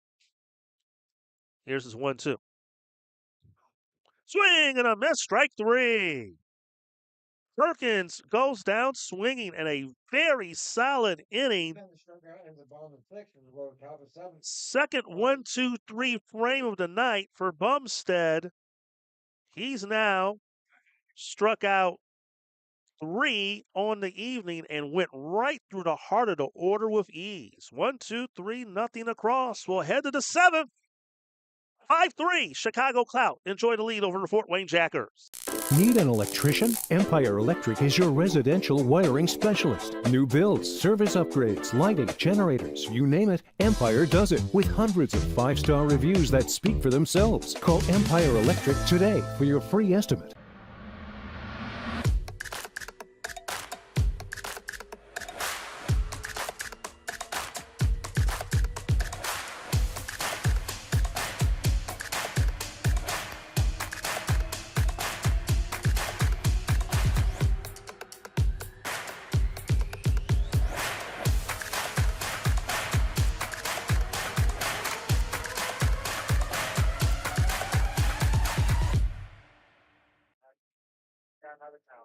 And welcome back to Carroll Stream, Illinois. Producer Mike Goodberry, camera operator Tim Gardner. I am Tim McKinney. Head to the final inning of regulation. 5-3 in favor of the Chicago Clout. And looks like we got a new pitcher out there for the Fort Wayne Jackers. And then as soon as we get his info, we will pass it. I don't know. Maybe that is still Perkins. I could be not mistaken. Yeah, that's still Perkins out there for a moment. I thought they did change pitchers. I think that's still Perkins out there. It does appear. But it's a 5-3 ball game. In this Pool A game, opening game of this tournament. And again, for the full tournament schedule and results, just go online to the National Amateur Baseball Federation website. Also, the Chicago Suburban League can link you up to all the tournament action as well. Our tournament hosts this year. There's a breaking ball for a strike. Well, Clout will have at least a 2-run lead going into the bottom of the 7th. Will it be more? Grounder to short. McGee, solid throw, and in time to retire David Rubin for out number 1. Now off the bat, number 4, Joe Thompson. So here's Joe Thompson. Reached on an error and scored in the 4th. Singled and scored in that 4-run fifth, which is the difference in the ball game right now.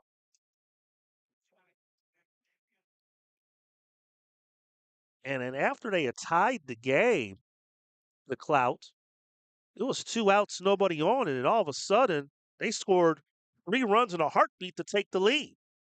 Fly ball to right. The Cooks underneath it makes the snag for out number 2. Well, Perkins is doing his job at least right now to hold the Clout and at least put it in the hats of his offense to try and at least put them in the best position possible to tie the game. They'll at least need 2. But here's Baggers. First pitch swinging. He fouls it out of play. He had a big hit. He had the RBI double that gave the Clout a 3-2 lead in the 5th inning. Then eventually scored later on in the inning on the Josh Wentz 2-run single.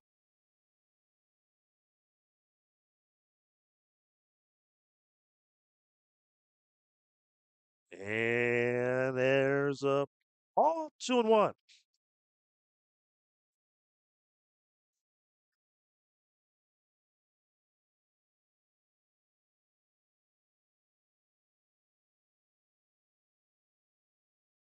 Three and one.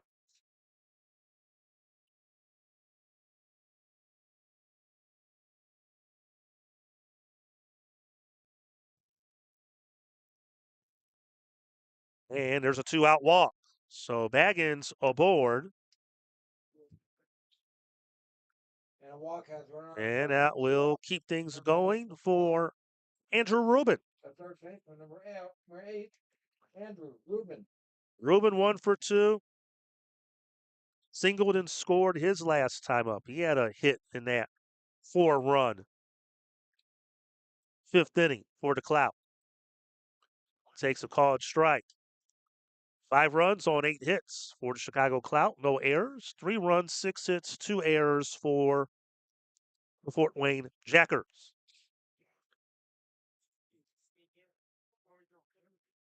Pitch missed high, 1-1. And again, in pool play, teams will get 3 games. Top 2 teams in each pool will advance to the 6-team elimination round Saturday. Top 2 will have byes. Basically, that format will be noon and 4 p.m. local time here in suburban Chicago.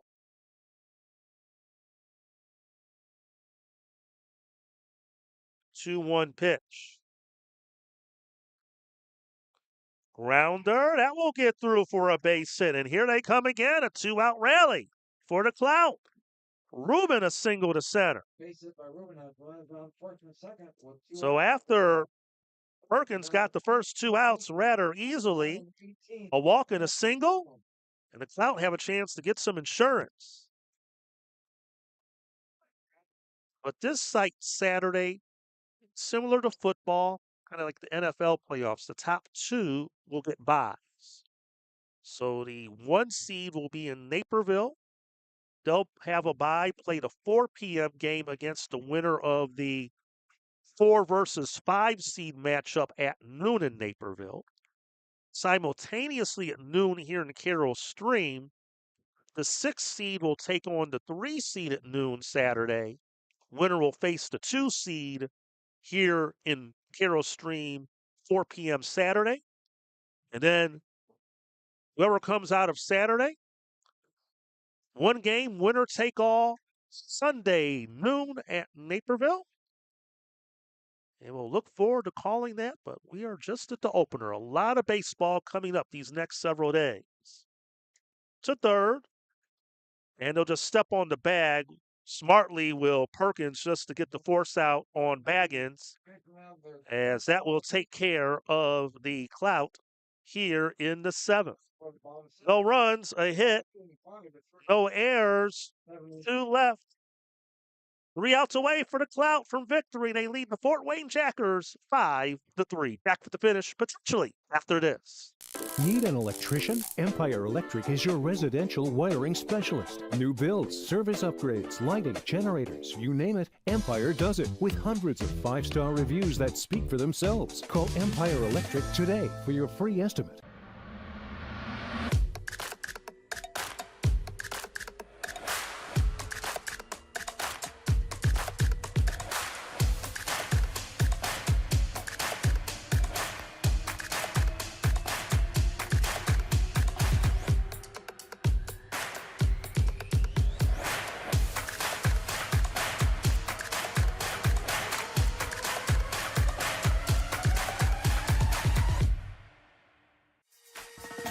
Explore your next idea. Blaze new trails. Imagine new ways to do things.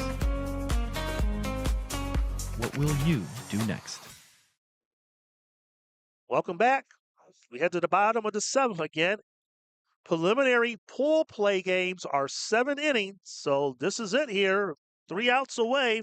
Trevor Bumstead and the Chicago Clout looking to get an opening tournament victory. They had trailed in this one 2-0, and they've rallied, and they have a 5-3 advantage as we start the bottom of the 7th. And Bumstead took down the middle of the order 1, 2, 3 in the 6th, so now he'll face 7 through 9 here in the 7th. And we're going to have a pinch hitter.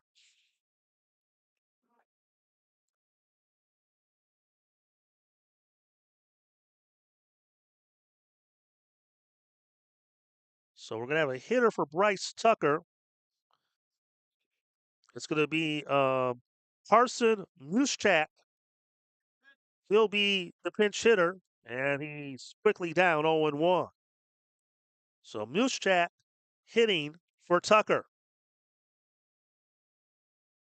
Sprunger and then Bellman are scheduled to hit in this inning. They only got 3 subs so on their roster that are dressed for tonight's game. The 0-2 fastball outside. And after some of the early issues that Bumstead had, to his credit, he has settled down very nicely in this game. Pitch number 90, a swing and a miss. That's strike 3. That strikeout the first out of the inning. There's 1 out, nobody on. At the plate will be the designated hitter, number 7, Tristan Sprunger.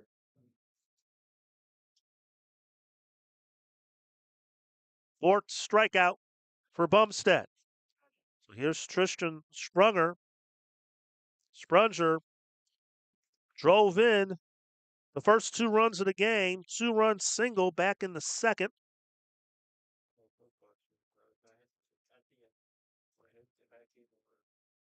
But 1 in the 4th, 4 in the 5th by the Clout have given them the lead.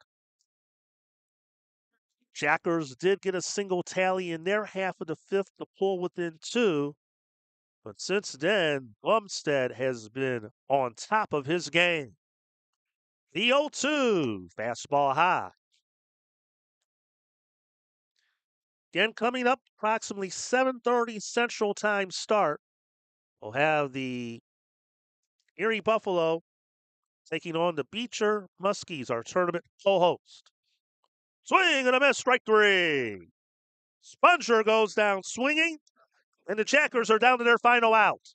And now at the plate for the Jackers, left fielder number 34, Chaz Bellman.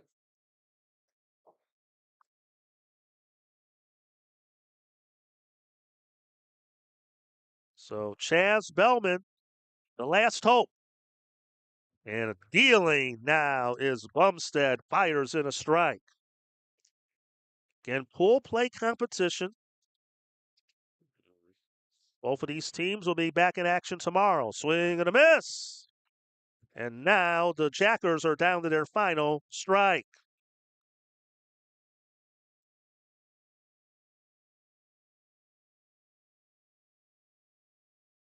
Swing and a miss. He struck out the side to end the game.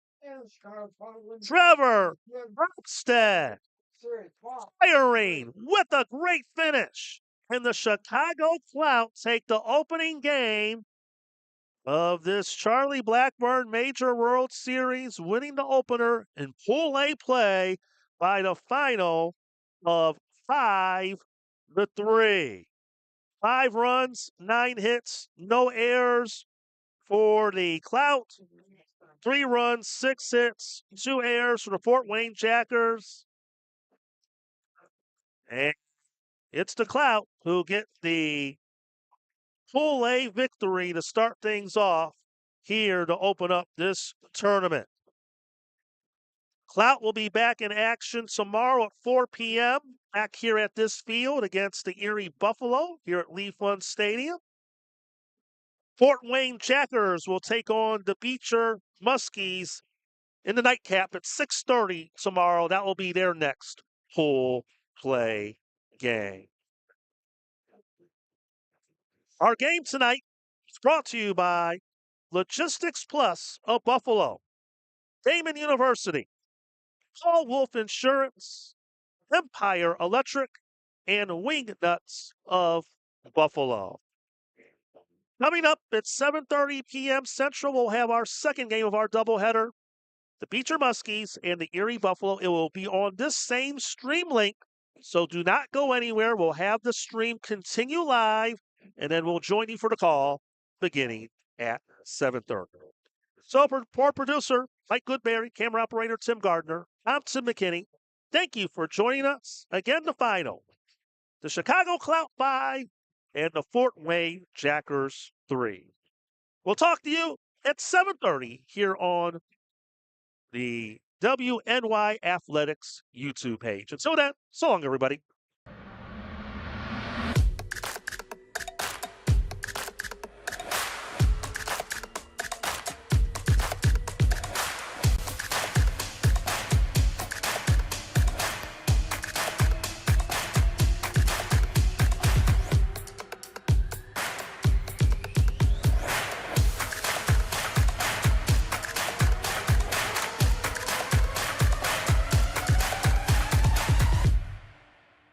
Need an electrician? Empire Electric is your residential wiring specialist. New builds, service upgrades, lighting, generators, you name it, Empire does it with hundreds of 5-star reviews that speak for themselves. Call Empire Electric today for your free estimate. Are you an AD struggling to keep up with the social media needs of your teams? Check out Box Out Sports, a platform used by colleges and high schools all across the country. It's a true plug-and-play system where in less than 30 seconds you have access to over 1,000 templates that include your colors, your logos, and your information to highlight your student athletes. If you're interested in learning more, go to boxoutsports.com today.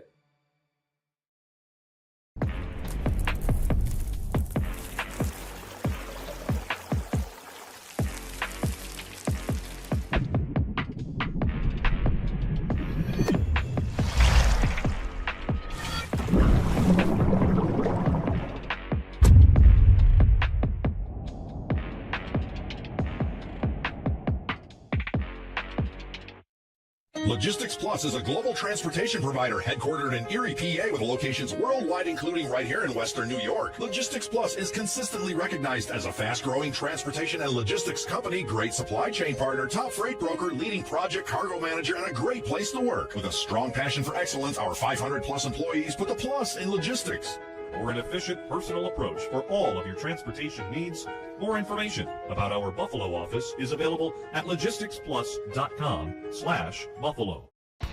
300 Level Media is a locally owned and operated, multi-purpose media company right here in Western New York. You'll find us everywhere, covering the Bills, Sabres, Buttes, Bisons, Big Four basketball, local college sports, and much more. Our staff offers a variety of media services, from video production, live event coverage, audio broadcasts, professional voiceovers, camera operation, and videography. Visit www.300levelmedia.com or give us a call at 716-427-2600. This is 300 Level Media.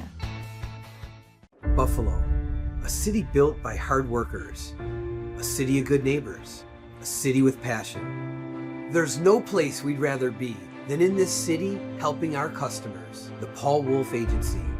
We are Buffalo. Look, Patriot account is not going to close itself. Looks like you're going to be here late again. I need this by morning. Oh no, not again. My son has a football game tonight. WNYathletics.com. You can thank me later. WNY Athletics, your home for high school sports. Yes. Were you injured in a car accident? Or were you injured on the job? Don't wait.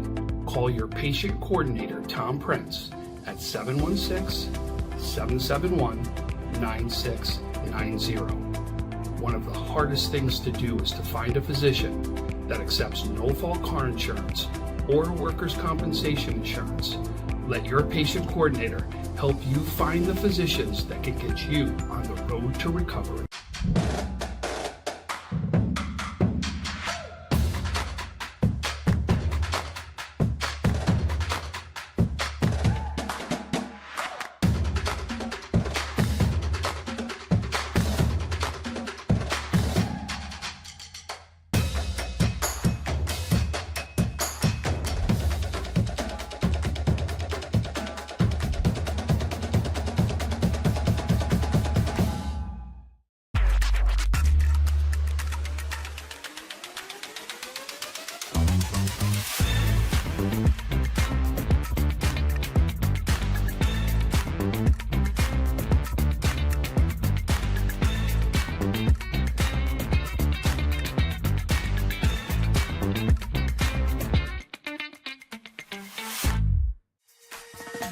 Build your next connection.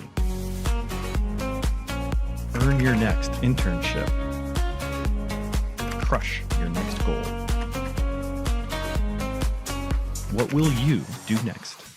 BoxOut gives you the ability to create graphics at the speed of sports to highlight your athletic department, teams, and student athletes in seconds. Used and trusted by Notre Dame, Ohio State, UConn, Marquette, Georgetown, and many more of the top college brands in the country. If you want your school's brand to stand out through all the clutter, start your free demo at boxoutsports.com.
And welcome live to League Fun Stadium at Legion Field in Carroll Stream, Illinois for Game 2 of the night Pool A action of this 2025 NABF Charlie Blackburn Major Division World Series, as we'll have our tournament co-host, the Beecher Muskies, taking on the Erie Buffalo.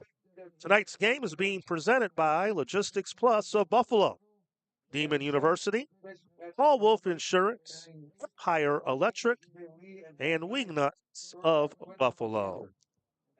And producer Mike Goodberry, and joining me on the call, who worked our camera the first game, do a little double duty, give a little commentary. Tim Gardner, I'm Tim McKinney, so you get Tim squared for the final day. Two Tims. All right, let's go. But it will be the Erie Buffalo. They'll be the home team. They won via coin flip, so we're going to have the Beecher Muskies bat first. Andrew Olszewski will lead it off. He's in center field facing Andrew Tobias. And our first offering is a fastball high, 70 degrees. And cloudy skies. There is a threat for rain, but we were able to get by game 1 with no problem. Hopefully we can do the same thing here in game 2. Tim, I got to tell you, I'm from Buffalo, New York, and I was in an Ike's box all day yesterday in the car. Then get out. That's a fair ball down the left field line. And this may be extra bases. Sliding is McFarland and left to cut it off. It'll be a stand-up double for Olszewski. So good beginning for the tournament co-host, the Beecher Muskies. No outs. All had eyes down the line. Gotta like that start. And this is Pool A play, our first game of the day. And tournament, the Chicago Clout came from behind, knocked off the Fort Wayne squad. 5-3 was the final of that first game. Fort Wayne Jackers. So right now it's the Clout that have the early edge in Pool A play. Thomas Alfield, the batter. He's the second baseman for the Muskies.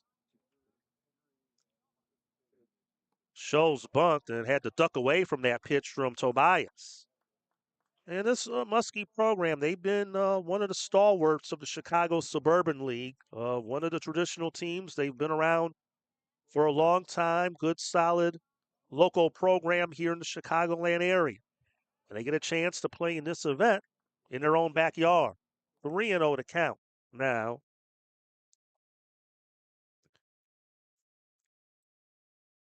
Fred Lesage is their manager. And a 4-pitch walk. 2-1, nobody out. Not a good start for Erie Buffalo, Tim. Well, you're talking about your voyage here earlier.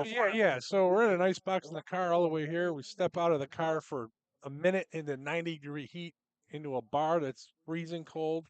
And now we're freezing cold again tonight. Well, the rain that passed through, we had some thunderstorms. We've had some pop-up storms throughout the last week here. As there's a bunt laid down, runners go, bunts in play. Field it, and the throw in time for the out as Andy Gaydon lays down a nice bunt, and the runners move over second and third, and the Muskies, good execution there on that sacrifice. Yeah, it looks like they're going to play old school baseball, some small ball tonight, trying to get the lead early. I'm semi-familiar with some of the young men in this lineup. Many of them played the JUCO route during their collegiate time as well. As there's a strike call, and this guy, he was a big hitter. I remember him during his JUCO time. This guy at the plate, Marty Coyle, he had some pop. So, Triton is top D1, one of the top traditional D1 programs here in Northern Illinois. Obviously, home of Kirby Puckett, Lance Johnson, Andy Gaydon went there. This young man was at the plate, played for the rivals of the Trojans, South Suburban College, which is down in the south suburbs, down in South Holland, just off the edge of the Illinois-Indiana line in Cook County here in the Chicago metro area. So there's some quality ball players on this Beecher Muskie squad. That pitch is fouled out of play, and it's 1-2. And they have a chance to strike first early against this Erie Buffalo squad. But again, Yeah, it was steamy here for the last few days, and then once that front came through with that last storm, it is cooled off, and it's expected, Tim, to be comfortable conditions the rest of the week. We're expecting basically mid upper 70s, low 80s at best throughout the rest of the week. And I think tomorrow is some threat for rain, but after that, we're clear. There's a base hit in the right center. That's going to drive in a pair. And the Muskies are on the board. Marty Coyle delivers 2 runs, single, and it's 2-0 in favor of the Beecher Muskies.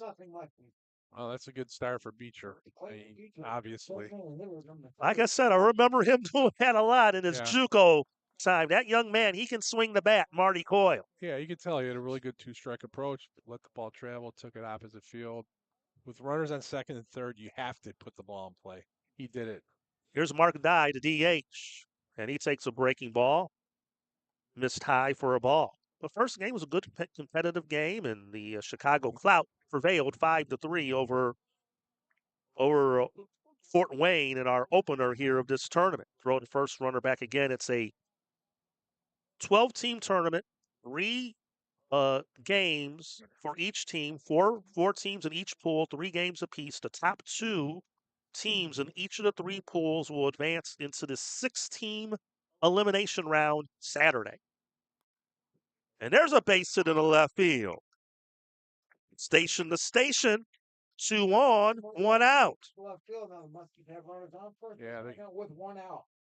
It's kind of serving them up here. Beecher, the third baseman, number 3. Let's see how they regroup. The Erie Buffalo teams. They're no slouch. They got here. And I was going to say, you guys are obviously from that area, should be a little familiar with their road and what they've been able to do. Yeah, well, unfortunately, there's only a couple teams at this level in Buffalo. Erie Buffalo and then the Buffalo Diesel, who were the reigning champions. They got an automatic bid. Erie Buffalo had to play their way into this, but you got to get here. You're not a slouch. So let's see if they can get an out here. Limit to at least 2 runs, or most 2 runs. And Anderson's out there, the catcher, to chat with Tobias here to try and settle him down. He's thrown 16 pitches and has been brutally greeted here by the Muskies to start. 2 on, 1 out. Erie Buffalo, they have McFarland in left, McTeague in center, Kaboot in right, Kowalski at third, Seifert at short. Kowalski is over at second, Finn over at first, and then behind the plate, Tom Anderson is catching for Andrew Tobias. Nolan Zatko a chance to really make this a big inning, and he takes a breaking ball high for ball 2.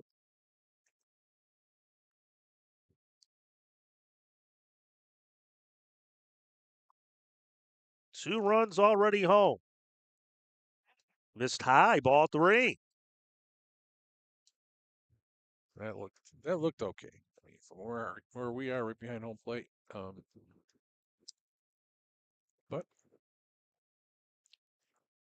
And it's a 4-pitch walk. And the bases are loaded for the Muskies. And a whole lot of trouble here for Tobias. The first baseman, number 6. Yeah, let's see if they can spin a double play here. Corners are in. Should be in. First base is playing back, though. Yeah, I think probably just to guard that line a little bit, but anything hit the third, they should go home. And I think they wouldn't try the old Don Zimmer squeeze with the bases loaded, but I think they were just thinking just in case a bit moving in there was Kowalski over at third, as there's a strike called. You got the 2 Kowalskis for the Erie Buffalo. Gordon over at second, and Shane is over at third. Outside, and again, he's just been missing up and away. Yeah, he's overthrown a bit. Again, big game, a little excitement, postseason. Just probably a little extra juice. And we'll see if he can settle down, because Erie desperately needs a double play ball. But it's ball 3, and I think at this point, if you're Carmody at the plate, just may have to hold that bat to see can he even throw strike 2. Yeah, he's not really sitting on one pitch. He's throwing a lot of different pitches. That was a 2-1 slider. I think he's trying to grasp at straws here to find the zone. 3-1 pitch, nowhere to put him. And he gets called for strike 2, right in there. His 2 strikes have been inside called. Live there until they do something about it. Toyo at third, Dye at second, Zatko at first. 1 out, 2 in for the Muskies. Knuckle shot in the center. That is going to drop in and split the gap. This may clear the bases. 1 run is in. 2 runs are in. Here comes the 3rd run as Zatko crosses home. A bases loaded clearing triple for Patrick Tippity. And the Muskies have come out firing to start this game. They lead it 5-0. Not the start you wanted for Erie Buffalo for sure. That it looked like he fisted that out there too. Didn't look like he barreled it at all. Yeah, but again, we've seen, like we saw in the first game, some of those inside-out swings have just found the right spot. Yeah, true. Lee pops it up. That one's carrying and making a loving run. McTeague makes the diving catch to his left. Route number 2. And the Muskies will bat around as here's the 9th place man, Quentin Alexander. Well, imperative they get this guy and get out of the inning, see what they can do. 5 runs is going to be tough, but chip away. It's a long game, still the first inning. And we are scheduled to play 7. All the preliminary games are 7 games in length until we get to the single elimination round over the weekend. Those games will be 9 innings in length. They've made him work. He's now up to 26 pitches thrown in the inning. Tobias fires, and that pitch fouled out of play.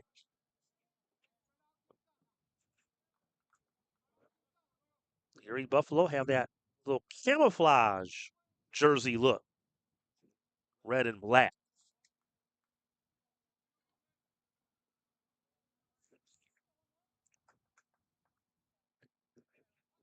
And sun setting, light slowly taking effect here at the ballpark.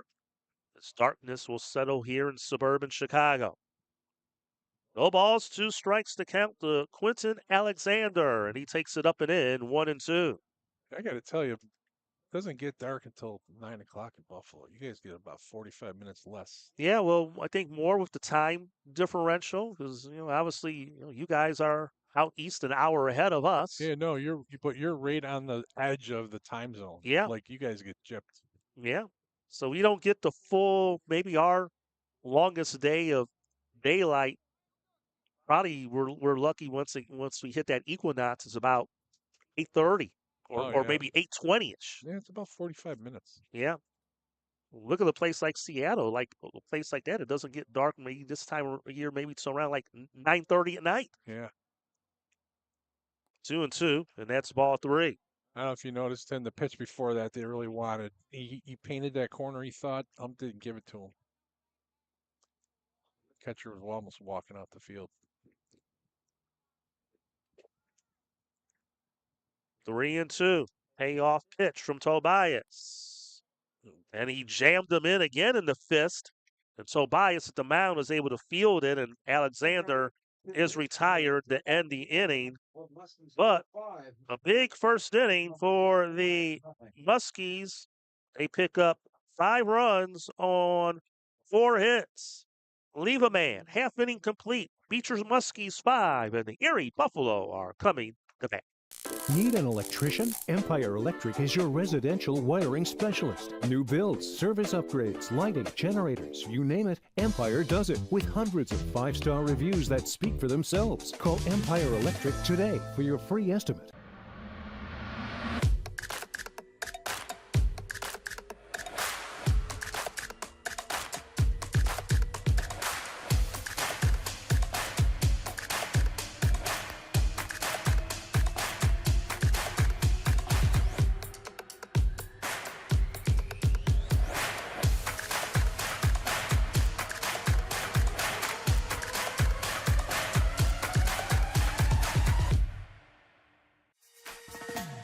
Explore your next idea.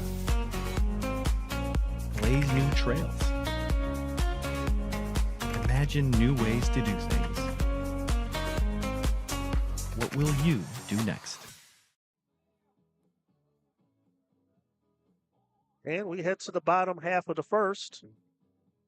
And the Erie Buffalo have some work to do. They will come to bat. Already down 5-0. And the Buffalo, they're going to face Bryce Schaefer, righty, for the Beecher Muskies. And the Erie Buffalo lineup will be as follows. Jordan Kowalski in center. Alex Seifert will back second, play short. Eric Flynn will hit third at first. Tom Anderson in the cleanup spot catching. Nate Kinder is hitting fifth, the DH. Jarrett McFarland batting sixth and left. And leading off for the Erie Buffalo. Shane Slade McTeague will bat seventh and center. Brandon Caboot in right is batting eighth. And then Shane Kowalski batting ninth. He is at third base. And that first offering is a ball to Jordan Kowalski from Bryce Schaefer.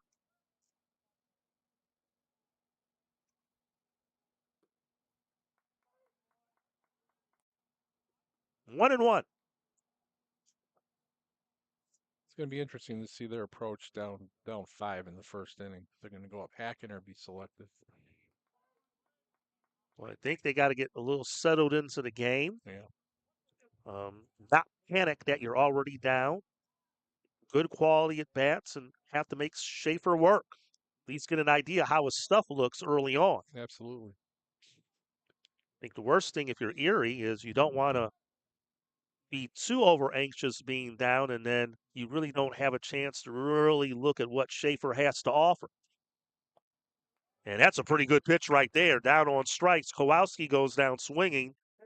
But I think if you're looking at the other side for Beecher, you put up a 5 spot. You want to come back and put a quick 0 on the board and carry over that momentum. Yeah, for sure. I mean, let's get in the groove with their pitcher. Start dealing, get outs. That's a luxury they have right now. Alex Seifert, the batter, takes the ball.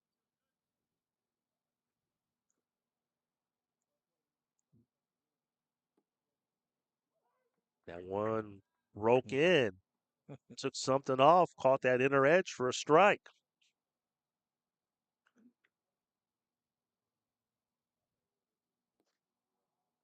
Two and one.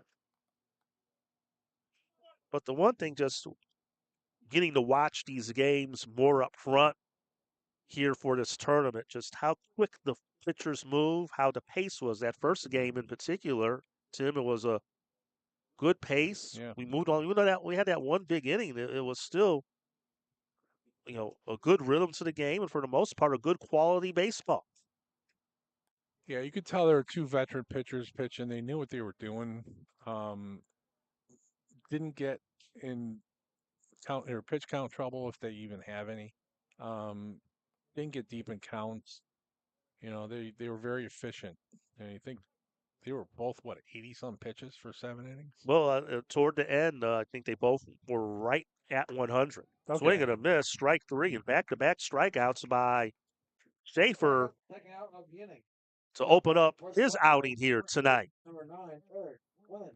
And that breaking ball looks very good for him thus far. It's that late movement just makes it difficult on the batters. Here's Eric Flynn. Wind picking up. Again, it's blowing in. Feel a little moisture. I felt a little drop blow into our booth. Don't say that. Well, I just want to report what I see, unfortunately. But as long as you don't see anything on the lens, I guess we're all right. We don't have to got to get the windshield wipers out. Got one fouled off the screen. The wind is blowing in. But again, the advantage of these turf fields are you can play under a light or steady rain, as long as there's no slippage with the pitches or losing of the grip of the baseball or bat. And also, most importantly, no lightning in the area. I'm not certain. Yeah, this area, I was going to see, does this facility have a Thor guard? Yes, it does. I see it there along the first base dugout where the Erie Buffalo are at. And for those of you who don't know what that is, that's the lightning detector. Oh, where's that at? It's down the first base line over there above the dugout. You see it, I think it's above the concession stand. Okay. I believe that's it right there. Many of these college fields, of course, a college team plays here, Wheaton College, should have that on site. I don't know if someone from their school is here or a Park District person in the event it did go off, but we'll worry about that if it happens. Hopefully it does not. I know Noah in the concession stand is the coach's son. So Okay. maybe he's looking at that stuff. Wow, and Schaefer strikes out the side in the first. 3 up, 3 down, all punch outs by Schaefer. 1 inning in the books. Full A of this 2025 Charlie Blackburn Major World Series. Beecher Muskies 5, Erie Buffalo nothing.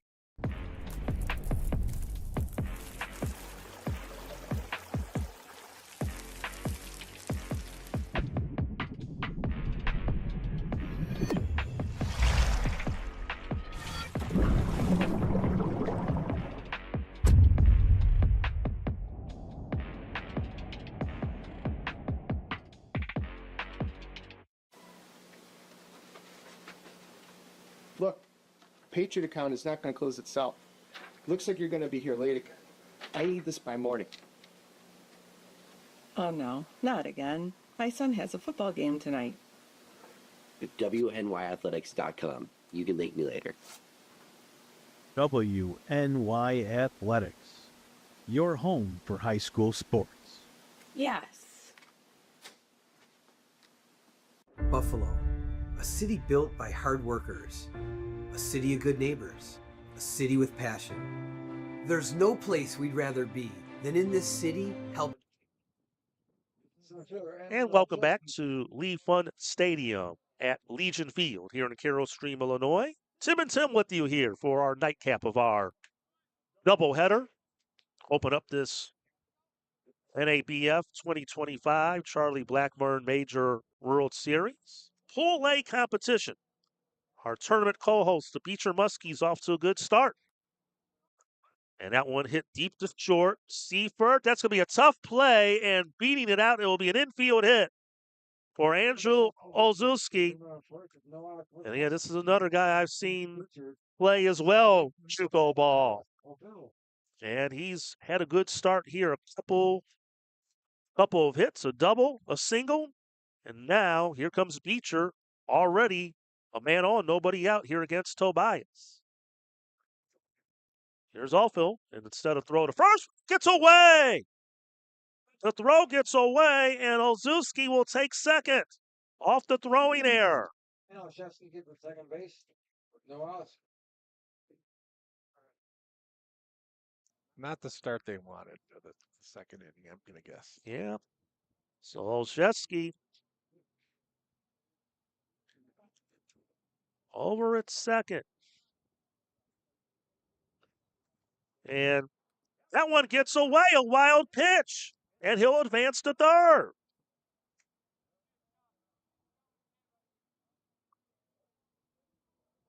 And you're already down 5-0.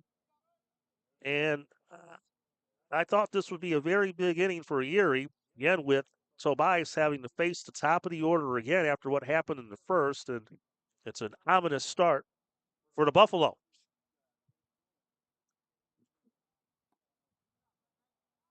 And he misses high, 2-0. Well, they haven't scored yet, Tim. Let's see what And happens. I'm surprised they don't have the infield in to try and cut this run off. I am too. I don't think you want to potentially fall further behind, and I think you would want to try and cut off that run if possible. And there's a strike. It's 3-1. I'm just very surprised at that. Look at how Flynn is. He's playing way back over at first. Yeah, I am surprised too. And that one, breaking ball that didn't break, and it's ball 4. And ball 4 to Phil had runners on first and third with no outs. And I know Erie has a lot of players on this roster here, and I would imagine if things keep up at the rate they are, I don't know if they may want to consider getting somebody up in the bullpen here pretty soon. But again, you have to kind of manage these tournaments in a way, Tim, because you know you're going to have 2 more games in pool play. And I don't know if you want to really burn up most of your staff in one game if it gets out of hand, knowing you got to come back and play tomorrow. Right. Yeah, they're kind of a pickle right here. They're down 5-0 in the second inning. Do they want to waste their pitching on a 5-run game? It is early, and you have to Right. maybe think, do you have confidence that your team can come back? Right. But how Schaefer looked in that first, that was pretty tough. Right. But we saw how the first game flipped when the starter for Fort Wayne looked good. Throw to first, and again, the throw was bobbled a bit there by Flynn, but not far enough for anyone to advance. Andy Gaten, the batter, laid down a good sacrifice bunt that really set the table in that 5-run first inning for the Muskies. Pitch 42 coming up. Is over the outside corner for a strike. See if they start the runner here. 2 balls and 1 strike, and let's see what the defense does. Yep. First and third. Will they try and throw the runner out or just hold the ball? No movement there instead of swinging a foul back by Gaten.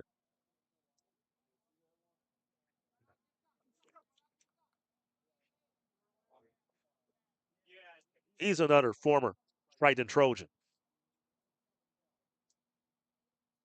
He's Triton, the JUCO here in the Chicagoland area in suburban Chicago, the home of Herbie Puckett, Lance Johnson, Jeff Reboulet, among others. The great Kirby Puckett. He was fun. Good man. Good man. Had a chance to meet him one time, and great soul, Kirby Puckett. Payoff pitch. Runner does go, and it's ball 4, and the bases are loaded. And Tobias is in a world of trouble, and now we're going to have a visit to the mound. I think maybe the only thing that might help Erie at this point, unless there's a big downpour that comes down, maybe that's what they may want right now. Well, as Yogi said, it's deja vu all over again. Wow, so they're loaded, nobody out, and you got a tough batter, Marty Coyle, at the plate. Had the 2-run single that got the Muskies on the board in the opening inning. And the precipitation is starting to come down. I can see the drops on our counter of our box here. Oh, yeah. And here comes the home plate umpire. He's going to come out to break up the conversation. But this one is on the brink of potentially getting out of hand early. Muskies could potentially break this one wide open right here.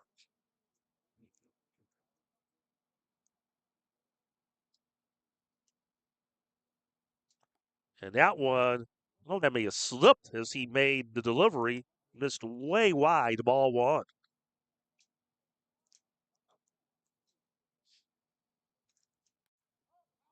Coyle pops it up.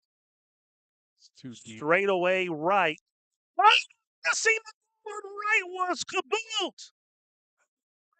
And a run will score. They'll move station to station, and a gift run for the Muskies, and it's 6-0. Yeah, you got to have that one. That would have been a sac fly, but it would also have been an out, which is what they need. And it'll be an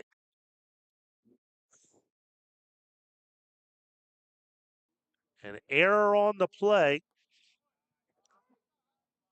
Olszewski scores. Oldfield at third. Gaten at second. Coyle now at first. And Mark Dye, the batter, he singled his first time up, and this will be a force at the plate. Sharp hit ball to short. They had the infield in that time, and Seifert on a hop got it to Anderson, who made a nice pickup there at the plate to get that force. Yeah. the third baseman. Definitely needed that play, but that was even a struggle. Looked like. And that was near disaster because I think Henderson saved the day with that pick. Mm-hmm. But they do get it out. Bases remain loaded. One out, and here's Zatko. He takes a strike. He walked and scored in the first, his only time up.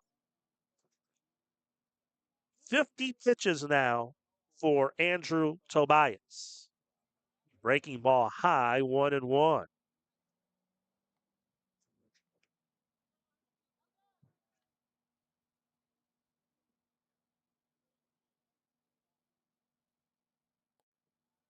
Ball 2.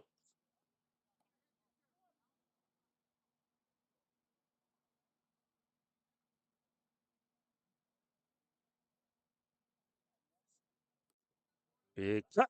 Swing and a miss. And the count levels 2-2. Need it out. Need it out here, no matter what. Get it out. Andy Gaten at third. Marty Coyle at second. Mark Dyed, a runner at first for the Beecher Muskies. One out, a run in. It's 6-0 Beecher. That's drilled into left field. That's going to fall in for a hit. Station to station. Gaten will score. It's 7-0 Beecher.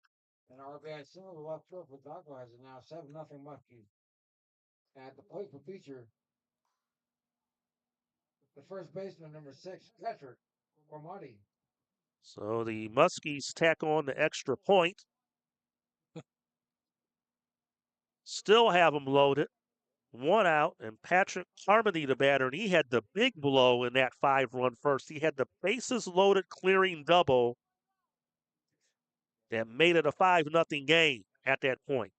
Now it's 7-0. And a good cut there as he fouled it back.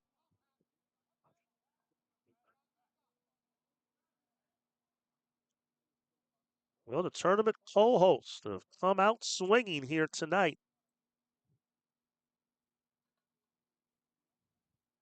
And their Blackburn World Series debut.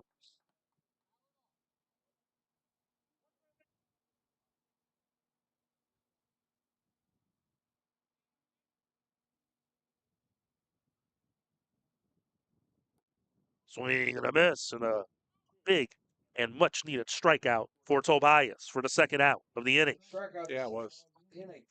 At the plate for the Muskies, the left fielder, number 14, AJ Lee. So here's AJ Lee. Flight out to center, his only time up.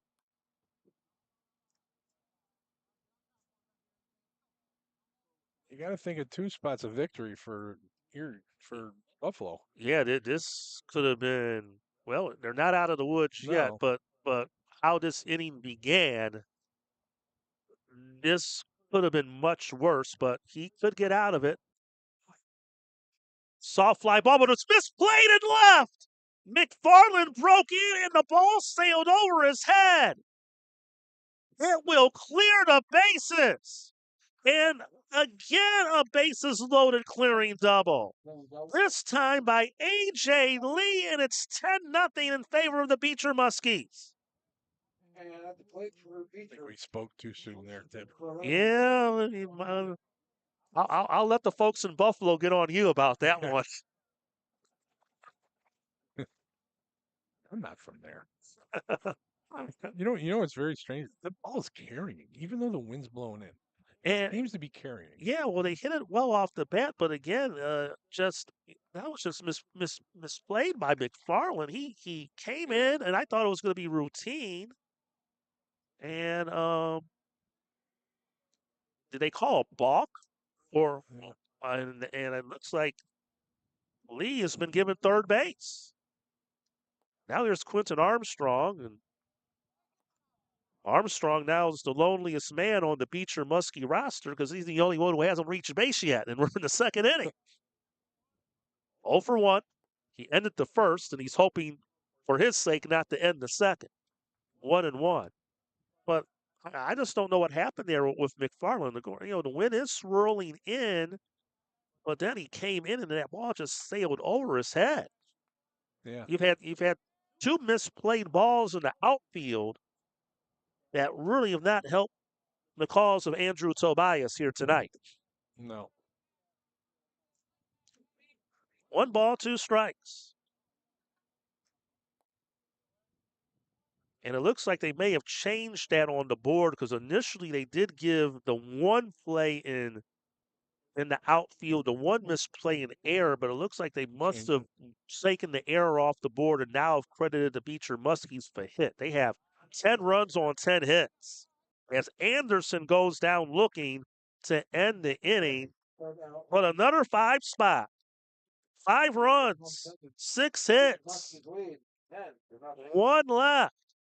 And we will head to the bottom of the second. And it's been all Beecher Muskies. They lead it 10-0.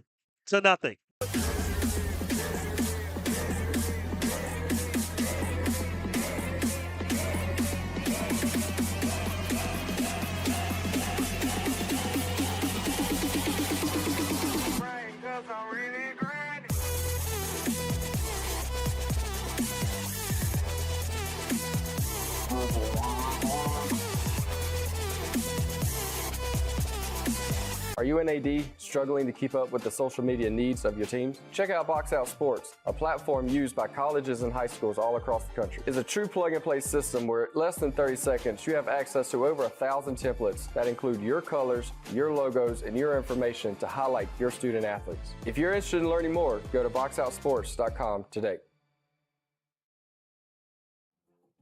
And welcome back to Carroll Stream, Illinois. Tim McKinney with Tim Gardner, Mike Goodberry producing. 10-0 the score in favor of the Beecher Muskies against the Erie Buffalo.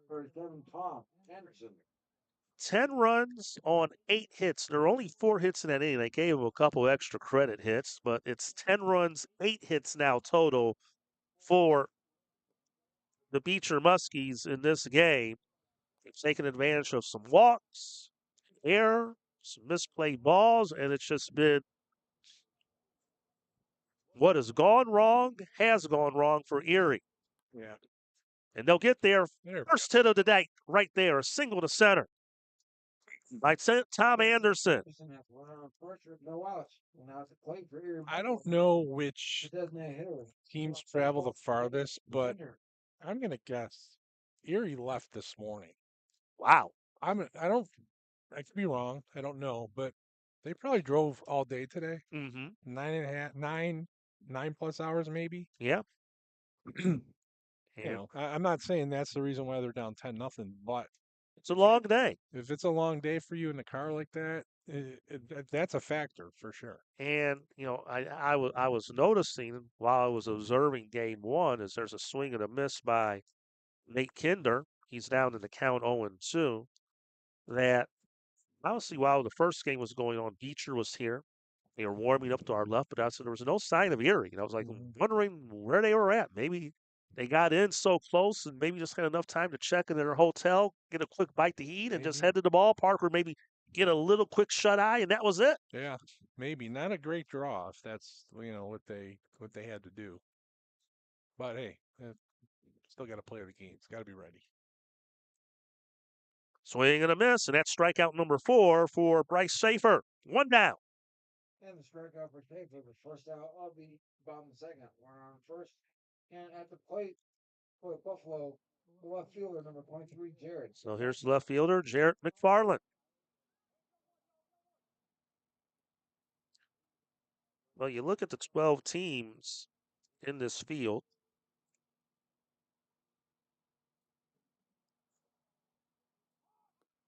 As there's a strike. I also have Beecher, that's Chicago area team in this pool. Erie is the furthest one in this pool A because you have Fort Wayne, which was a little bit of a drive, but not compared like the ride from Buffalo. Probably would say Fort Wayne might be about a 2.5-hour drive from here. And then you have the other Chicago team in Pool A. Pool B, you got the Lombard Orioles, which are right up the road from here. Berea, Hackensack, and the Portland Rockets are Pool B. In Pool C, we talked, you mentioned about the Buffalo Diesel, the defending champions. Cleveland Indians, Madison Braves, which is another Chicago suburban team, and the Midland Tribe. Those are your 12 teams in the field and top 6. Midland, Michigan. Is that where they're from? I believe so, yes. And Hackensack is that Jersey? I would believe that would be, and I don't know if Portland is. I'm going to assume. I don't know what Portland. There's plenty of Portlands around, the Portland Rockets, but I would assume if there's an out east or because I would think the Hackensacks would be kind of like up there in that New England area too. Because I That think would be there's the farthest. yeah. So I think they might be like I don't know. Portland is Portland, Maine. Maybe that would. That's from Maine. That's definitely the farthest. Yeah. They bring some lobster with them. So I'm assuming that division's kind of like the New England Northeast division right. with the kind of trickled in with the Illinois team.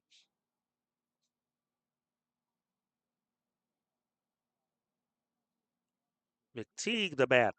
2 outs, runner at first.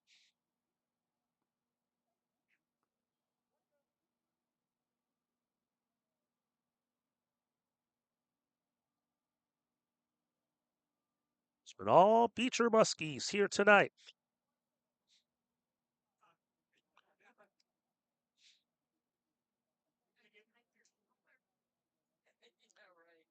Slade McTeague, the center fielder.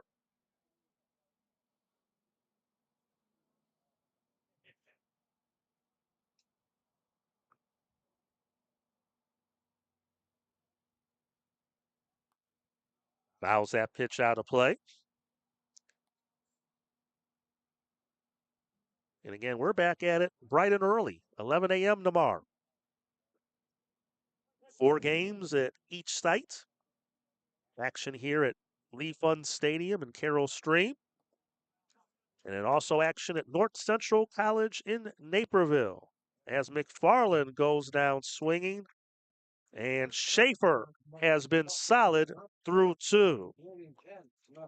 Leadoff single for Erie Buffalo goes for naught. No runs, a hit, no errors, 1 left. On to the 3rd. Beecher Muskies are in command. They lead the Erie Buffalo 10-0. Buffalo, a city built by hard workers, a city of good neighbors, a city with passion. There's no place we'd rather be than in this city helping our customers. The Paul Wolf Agency. We are Buffalo. Need an electrician? Empire Electric is your residential wiring specialist. New builds, service upgrades, lighting, generators, you name it, Empire does it with hundreds of 5-star reviews that speak for themselves. Call Empire Electric today for your free estimate. Explore your next idea. Blaze new trails. Imagine new ways to do things. What will you do next? We're on to the 3rd inning. 10-0. Beecher Muskies have the lead. Our nightcap of our doubleheader to open up this major division Charlie Blackburn World Series. The Chicago Suburban League to host this year. Beecher Muskies have been solid. We'll see the other co-host, the Lombard Orioles, in action tomorrow. Again, we'll have 4 games each site tomorrow, beginning at 11 a.m. Central. I'll be over at North Central College in Naperville, about 10 miles south of here, to call the games there tomorrow. Me and you both. Yeah, we'll be there. Championship will be there on Sunday. It's a beautiful facility. It's a lovely campus over there at North Central College. And we also thank the folks here at Lee Fund Stadium and the Whedon Park District and Whedon College for having us here at this facility. Beautiful turf field, which for these conditions, ideal with the spitting raindrops that are falling down. There's a strike, and it's quickly 0-2. And you know it's your good night. Andrew Olszewski, it's the 3rd inning. It's his 3rd at bat. They're getting work in.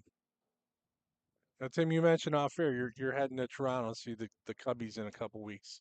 There's a liner. Foul. Oh, I got to ask you, which way are you going? Through Canada?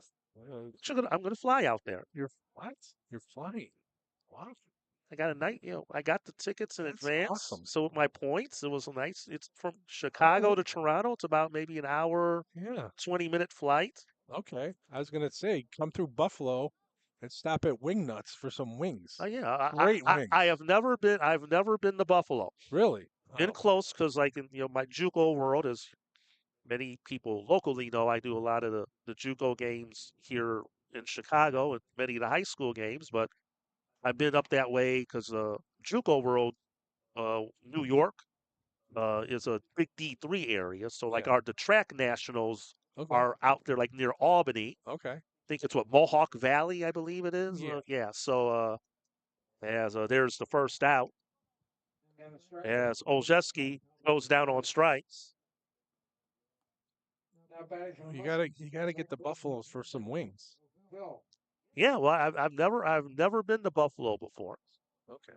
We have the best junk food in the country. Bar none. If I go there, don't ask me to jump on a folding table. Yeah, I'm Bill's Mafia. I got season tickets, but we don't do that stuff. That's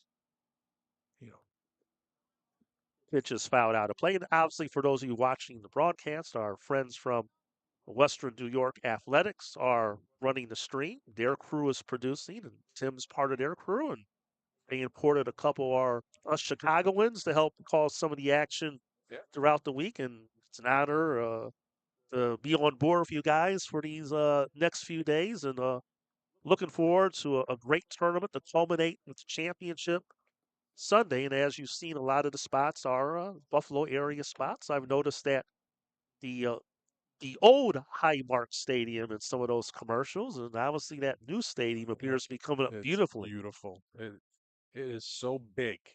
Like you can fit the whole footprint of the current stadium in that. Yep. Oldfield pops up to Seaford on the infield, the shortstop for the second out. Yeah. Yeah. It's gonna be, not to get off baseball, football hopefully is gonna be a fun year in Buffalo. Yeah. You guys have been close. That's a knuckle shot. It's gonna flip fair and bounce off the turf and keep rolling. And Andy Gaten.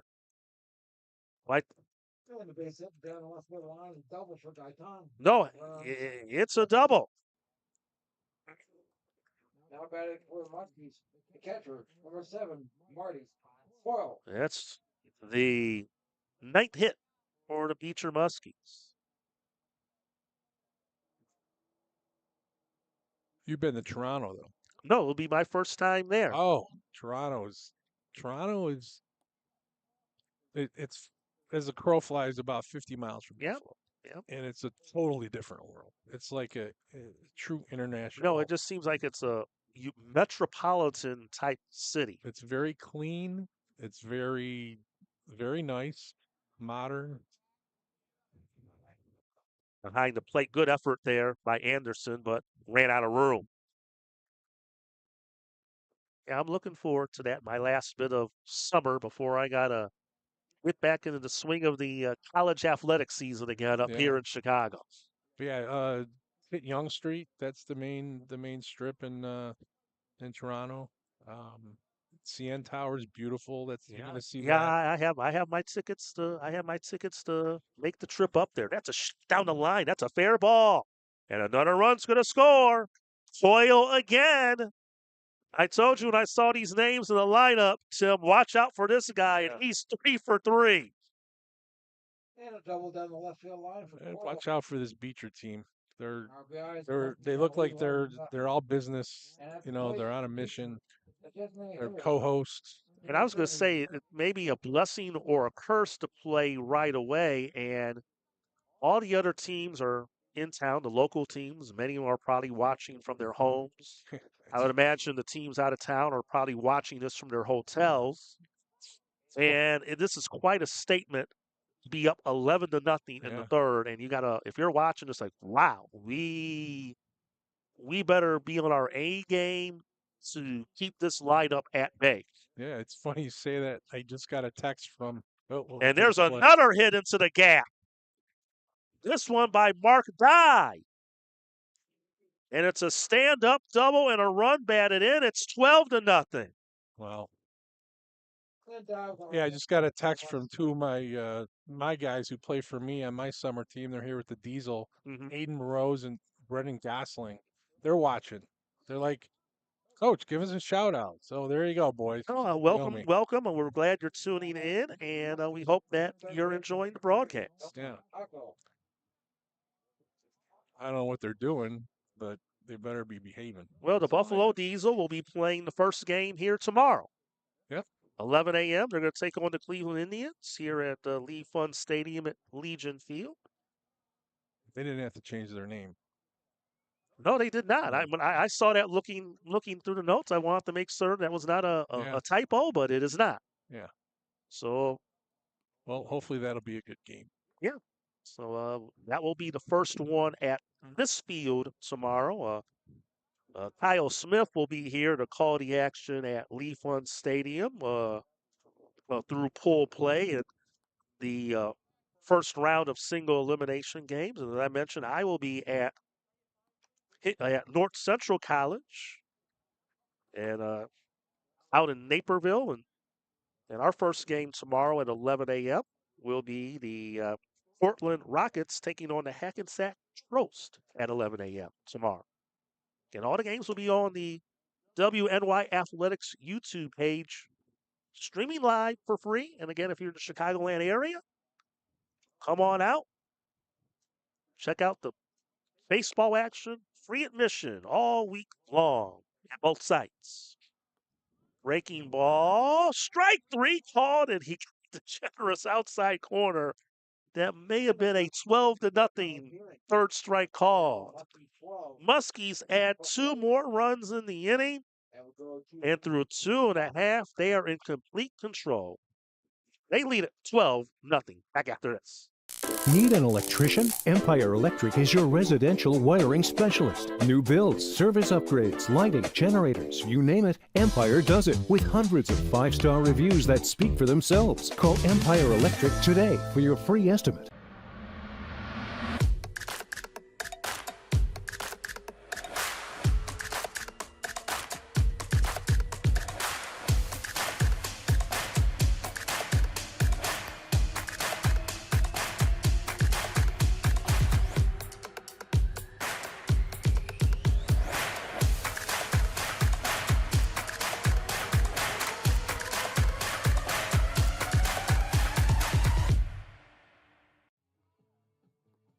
And welcome back, Carroll Stream, Illinois, Lee Fund Stadium at Legion Field.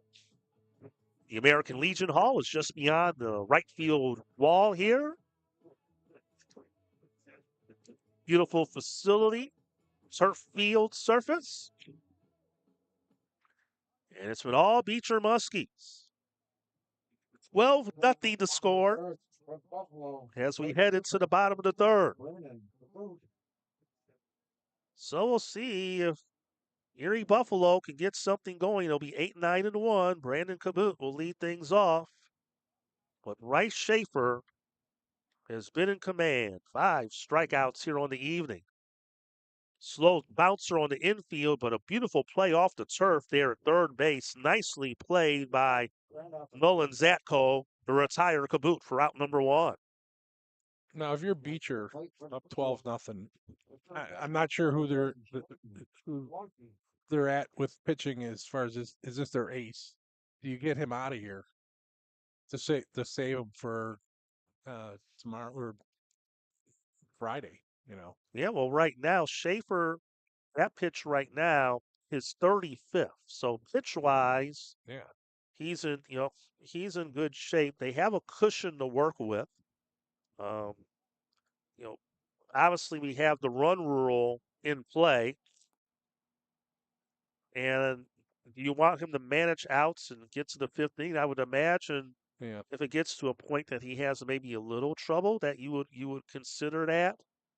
Obviously, we talked about this on the Buffalo side about how do you manage your staff in a long tournament, and it looks like they kind of made their call that Tobias is going to maybe have to take one for the team here tonight.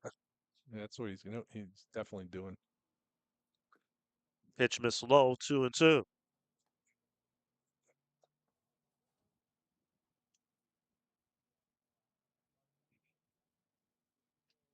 Shane Kolowski, the batter. Checked his swing. did he go around? Now they're going to ask for the appeal, and they said he held up. And 3-man umpiring crew for these games. Different crew, it looks like, than what we had from game 1.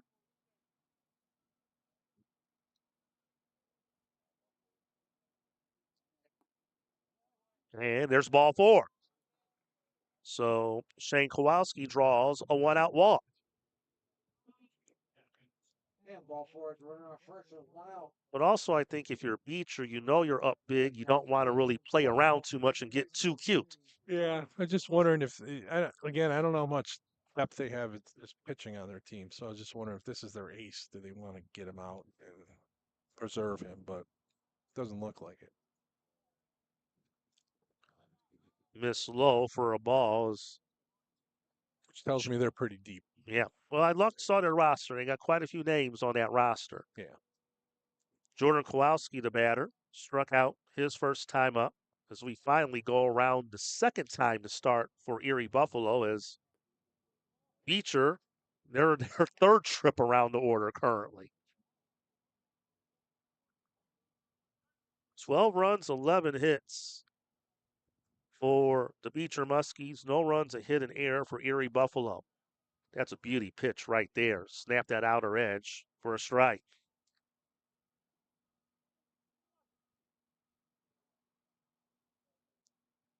One out runner at first. So all Muskies here tonight. Swing and a miss, strike 2.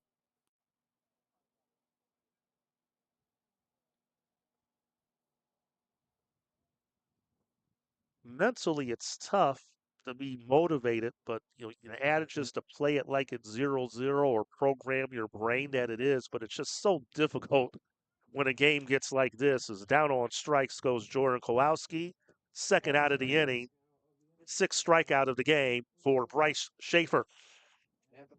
The thing is, these aren't young kids for the most part. They're grown men, so they should be over that. They the sense of sort of a professionalism, if you will, like stay in the game because you're down 12-0, but they could go on a run here and score 4 or 5 runs and get hot for the next game. So.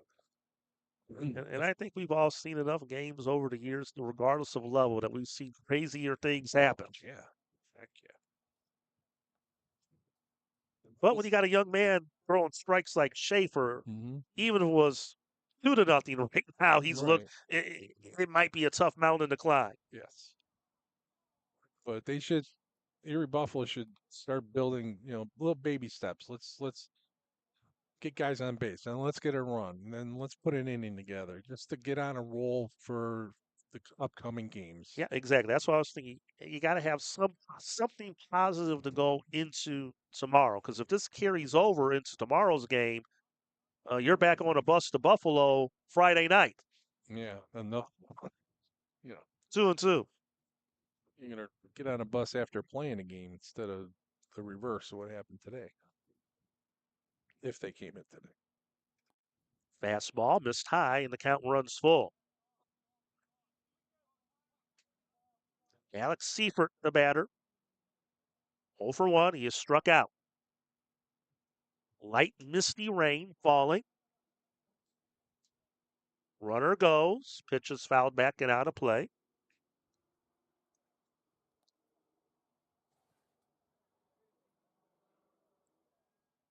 But again, the rain not heavy enough to disrupt the action. This turf field, as many of the new turf fields have, probably enough drainage underneath to withstand water and keep the game well in play. And there's a good hop right there to short. Good play, good throw. As Alexander throws out Seifert, 6-3 to end the inning. No runs, no hits, no errors, a walk a man left. 3 complete. Beecher Muskies 12, Erie Buffalo nothing. Need an electrician? Empire Electric is your residential wiring specialist. New builds, service upgrades, lighting, generators, you name it, Empire does it with hundreds of 5-star reviews that speak for themselves. Call Empire Electric today for your free estimate.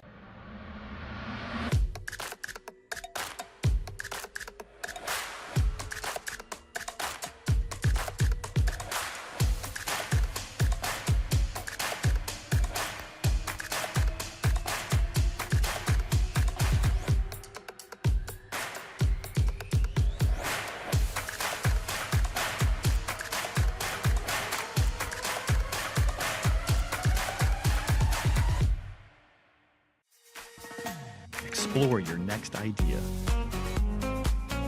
Blaze new trails. Imagine new ways to do things. What will you do next? Welcome back. Tim and Tim with you from Carroll Stream, Illinois. Great to have you with us here on WNY Athletics YouTube. We got a new pitcher in for Erie Buffalo. We're just through the mist and the camouflage trying to read the number. And once I can get a number, I will be able to identify you who he is. 11. 11. 11. Yep, that will be Mike Reevy. He will be the new pitcher. Well, there's what we talked about pretty much. Tobias kind of gave him what he could. And now they'll go to Reevy to see if he can at least eat up a couple of innings. And that was a little bit of a slow winder there from him. Yeah, so these guys, these types of pitchers can be the toughest to hit because you're used to that. I don't know, I'm going to say 70, 80 miles an hour. And also, if you look, as we can see with the hammer from behind home plate, his arm release, how he holds the ball behind his back and how late it comes from behind him. Yeah. Almost like it's almost like he's throwing a softball. Yeah. Oh. And number 6 didn't like that. Well, Carpney gets called out on strikes for route number 1. Very effective right there thus far. Yeah. There's AJ Lee.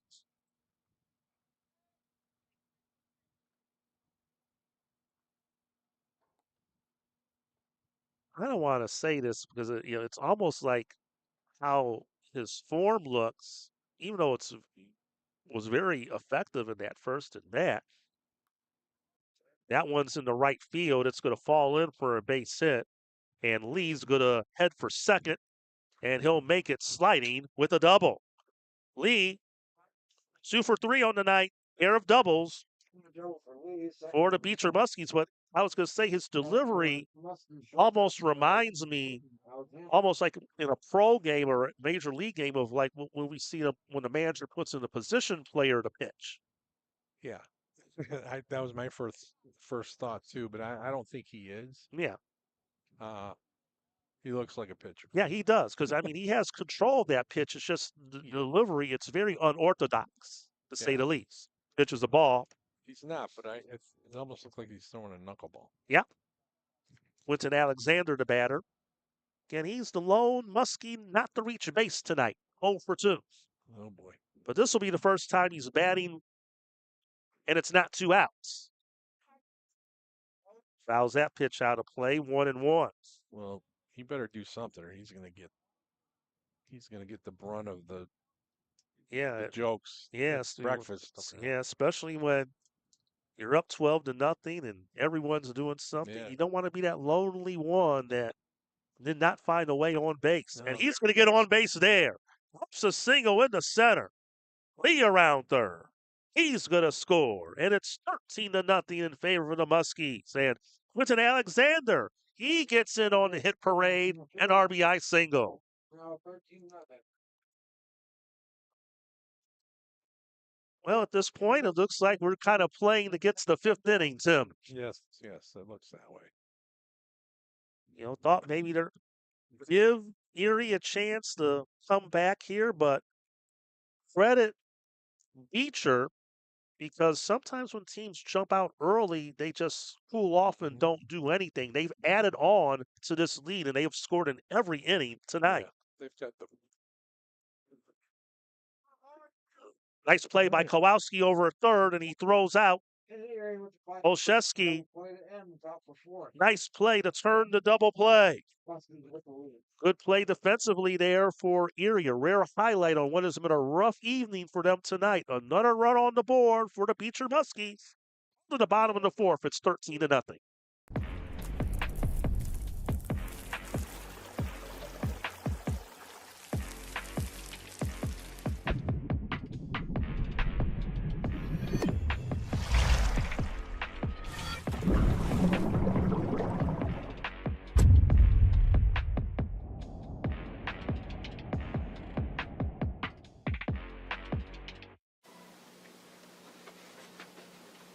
Look, Patriot account is not going to close itself. Looks like you're going to be here late again. I need this by morning. Oh no, not again. My son has a football game tonight. WNYathletics.com. You can link me later. WNY Athletics, your home for high school sports. Yes. Buffalo, a city built by hard workers, a city of good neighbors, a city with passion. There's no place we'd rather be than in this city helping our customers. The Paul Wolf Agency. We are Buffalo. All right, welcome back here to Carroll Stream. 13-0 Beecher, and really the rare highlight of the night. If you're here, beautifully turned double play to end the top half of the inning here, Tim. Yeah, routine ground ball to the third baseman. Well, we didn't quite see the football turn, but it was turned. All right. Take our word for it. Yeah, but it happened. You all saw it live a couple moments ago. There, that's technology for you. All right, we'll see if we have any other changes here. I believe we may. If we do, we'll call them as they come into play. As the rain is starting to come down a little more heavier. Yep. Winds picking up as well. But of the days of the tournament, today was the biggest threat for rain. There is a small chance tomorrow, but I believe after Thursday, pretty much it looks clear here Friday, Saturday, and Sunday. Let's hope. Let's hope. I hope it gets warmer, too. Yeah, well,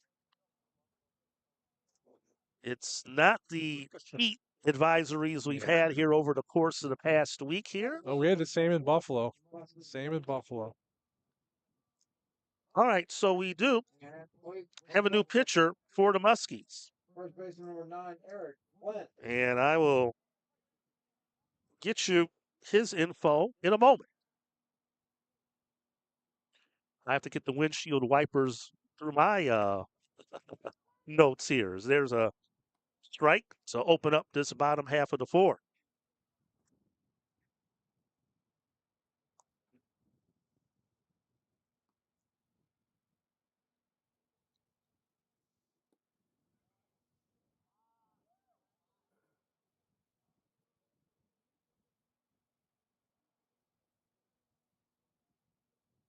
It is Camden Kearney who's the new hurler.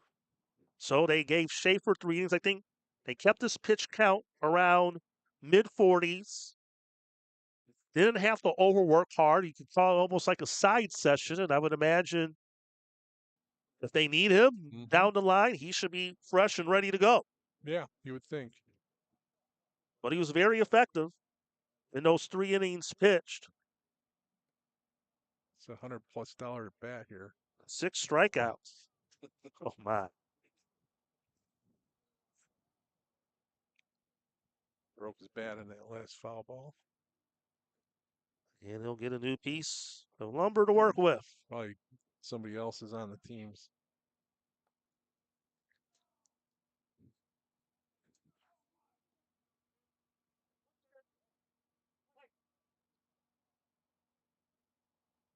Well, it's been all Muskies tonight.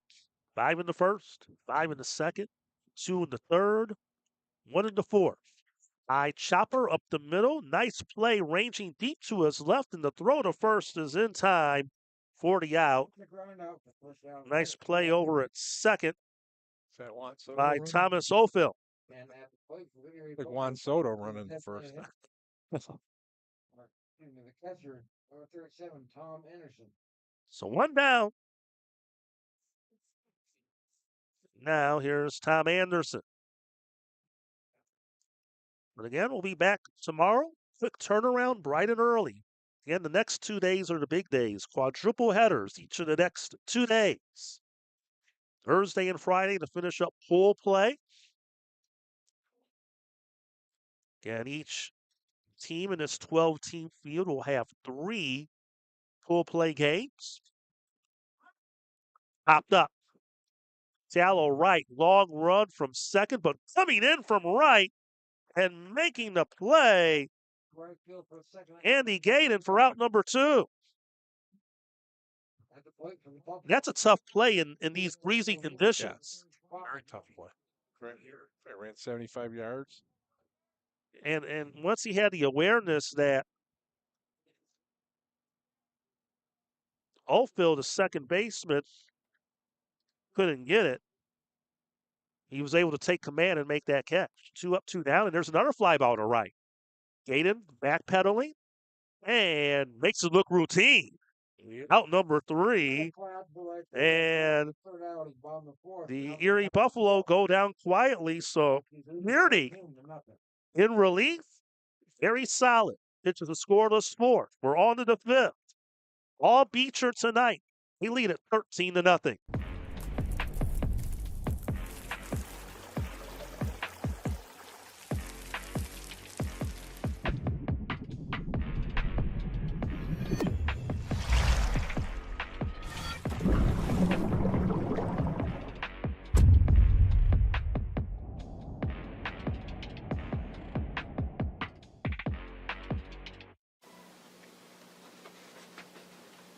Look, Patriot account is not going to close itself. Looks like you're going to be here late again. I need this by morning. Oh no, not again. My son has a football game tonight. WNYathletics.com. You can link me later. WNY Athletics, your home for high school sports. Yes. Buffalo, a city built by hard workers, a city of good neighbors, a city with passion. There's no place we'd rather be than in this city helping our customers. The Paul Wolf Agency. We are Buffalo. We're back here at Lee Fun Stadium at Legion Field in Carroll Stream, Illinois. And here's where we're headed toward our final inning of the night. Unless something Leading off from the Muskies. The second very crazy happens. Thomas Ophil. 13-0. Beecher leads it. Beecher Muskies against the Erie Buffalo here tonight in this Pool A play. As the first offering is low, ball 1.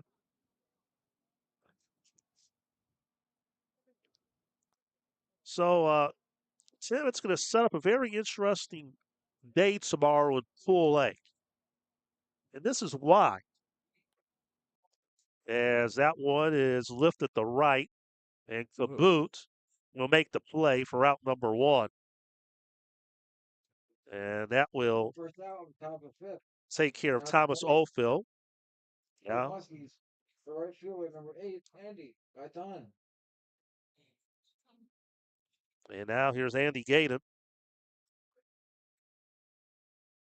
So in Pool A, really going to be a big day tomorrow as Gaden rips one into the gap in the right center, but ranging to his left, making the play out there is Kaboot for out number 2. A couple good plays by him out there in right. But for the nightcap here tomorrow will be very interesting. 4 p.m. here at Leaf One Stadium.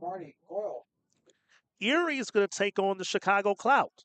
We saw victorious tonight over the Fort Wayne Jackers, and then at 6:30 tomorrow, Beecher will take on the Fort Wayne Jackers. So you're going to have The two teams 1-0 going against the 0-2 teams potentially in that group. Yeah. There's a shot up the middle, and that gets through for a base hit.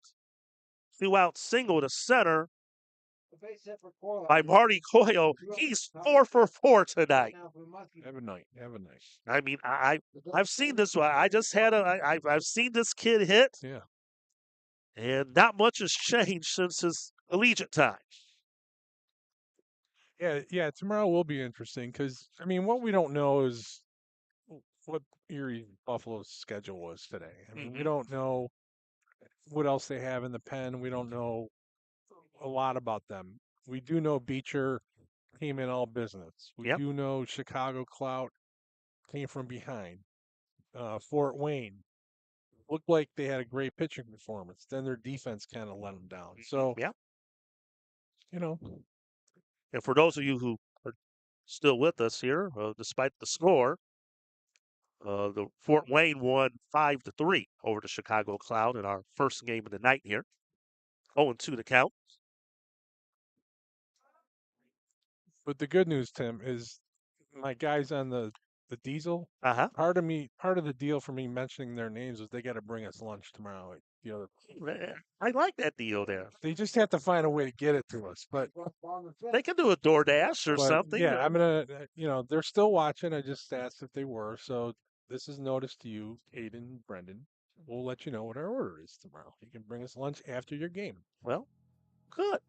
Well, look forward to that tomorrow. It's gonna be a long day. What is it? What's the beef place? Portillo's? You got Portillo's, yes. Portillo's is the big place around here, and we'll talk more Chicago culinary in the bottom of the fifth. Dye struck out swinging to end the top half, and for the first time tonight, Beecher does not score.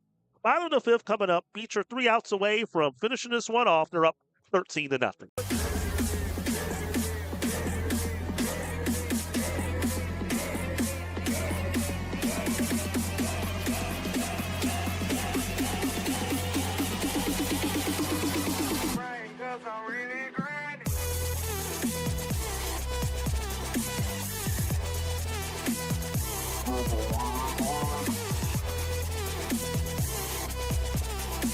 Are you an AD struggling to keep up with the social media needs of your teams? Check out Box Out Sports, a platform used by colleges and high schools all across the country. It's a true plug-and-play system where in less than 30 seconds you have access to over 1,000 templates that include your colors, your logos, and your information to highlight your student athletes. If you're interested in learning more, go to boxoutsports.com today. All right, welcome back. Carroll Stream, Illinois. Lee Fun Stadium at Legion Field. We'll see what Erie Buffalo can do here. They're down 13-0. Deficit remains 10 runs at the minimum. This one should end in this bottom half of this fifth inning. McFarland leading things off. Takes the ball, but yes, Portillo's is the main place. There's a lot of independent places throughout the area. Obviously, you talk about getting a Portillo's beef or Chicago hot dog. I would assume you want to get some pizza while you're in town. You're not a pizza guy? I'm a pizza guy, but I'm from Buffalo. So you get plenty of pizza when you're in Buffalo. Well, okay, so you can't compare Buffalo and Chicago pizza because Chicago deep dish pizza is it's pizza, but it's not pizza. The thin pizza you got here, what's it called? Bar pizza? Yeah. It's swing and a miss, and McFarland goes out on strike. It's okay. So you're saying I lived here for 5 years. Okay. I'll tell you that.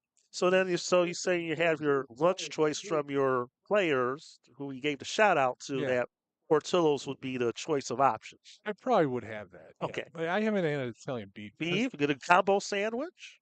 What's okay? So it's Italian beef with Italian sausage in it. Oh yeah, okay. With some giardiniera in there. Yeah, that stuff's great. Yeah, get some giardiniera peppers. You could dip it. Have sweet peppers, whatever. Actually, I wonder if they're still open tonight. Yeah, the summertime usually the drive-through is open, and I would imagine where you guys are staying near the North Central College area that there would be one nearby over there for We'll you. have to take a look. Maybe Yes, it's shameless nerd. Free plug for Portillo's. There you go. Well, I know a lot of you get to enjoy that while you're in town. fatigue the batter as a count of 1-1. This is what happens when the score is 13-0. We're talking about food. Yeah. I like the hot dogs here too. They're Mhm. very the varieties. And there's a lot of mom and pop places. Obviously, if you were a little closer, like to uh, my school and my place, I would recommend while you're here as well. But I want to get you out of the woods because we're all, I know we got 4 games to work tomorrow. Yeah. Is there America's Dog around here? No, there's not. No. You know what I'm talking about? No, I've heard of that, yes, but no, we don't really have any chain hot dog places around here. Okay. Breaking ball missed high, 2-2 as the Beecher Muskies look to finish this one off and really put a stamp on this pool play opening night victory of this tournament. Playing through the raindrops tonight in this second game, and that's strike 3 called 2 down. Let's start out for a second. I'll go on fifth. Now at the plate for the Buffalo. Chicago does have good 10. food though. Yeah, you can gain some weight here. Yeah. Oh yeah. I think I did. I lived there 5 years. I think.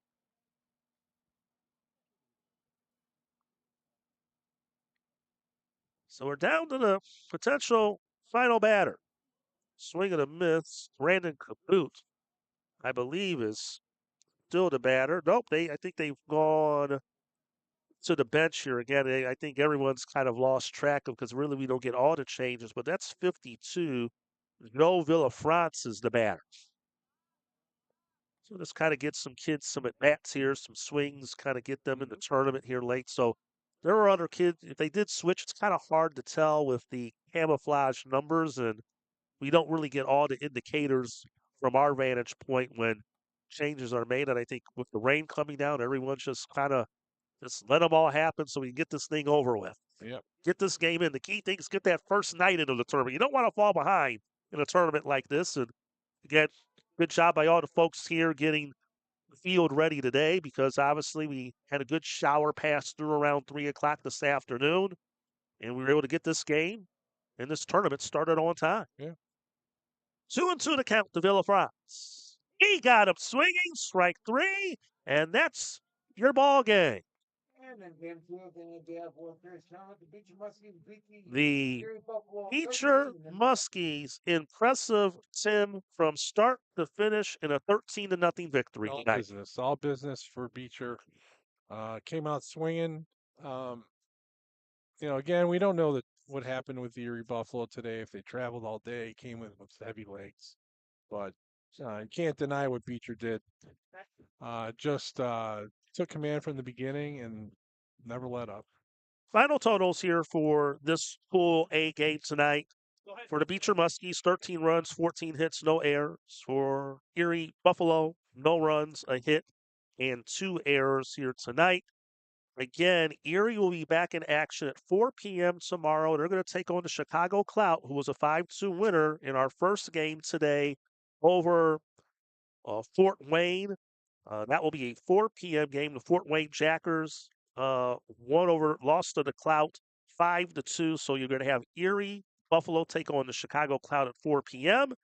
here at Lee Fund Stadium at Legion Field. 6:30 will be when Beecher will be back in action. Beecher will take on the Fort Wayne Jackers at 6:30.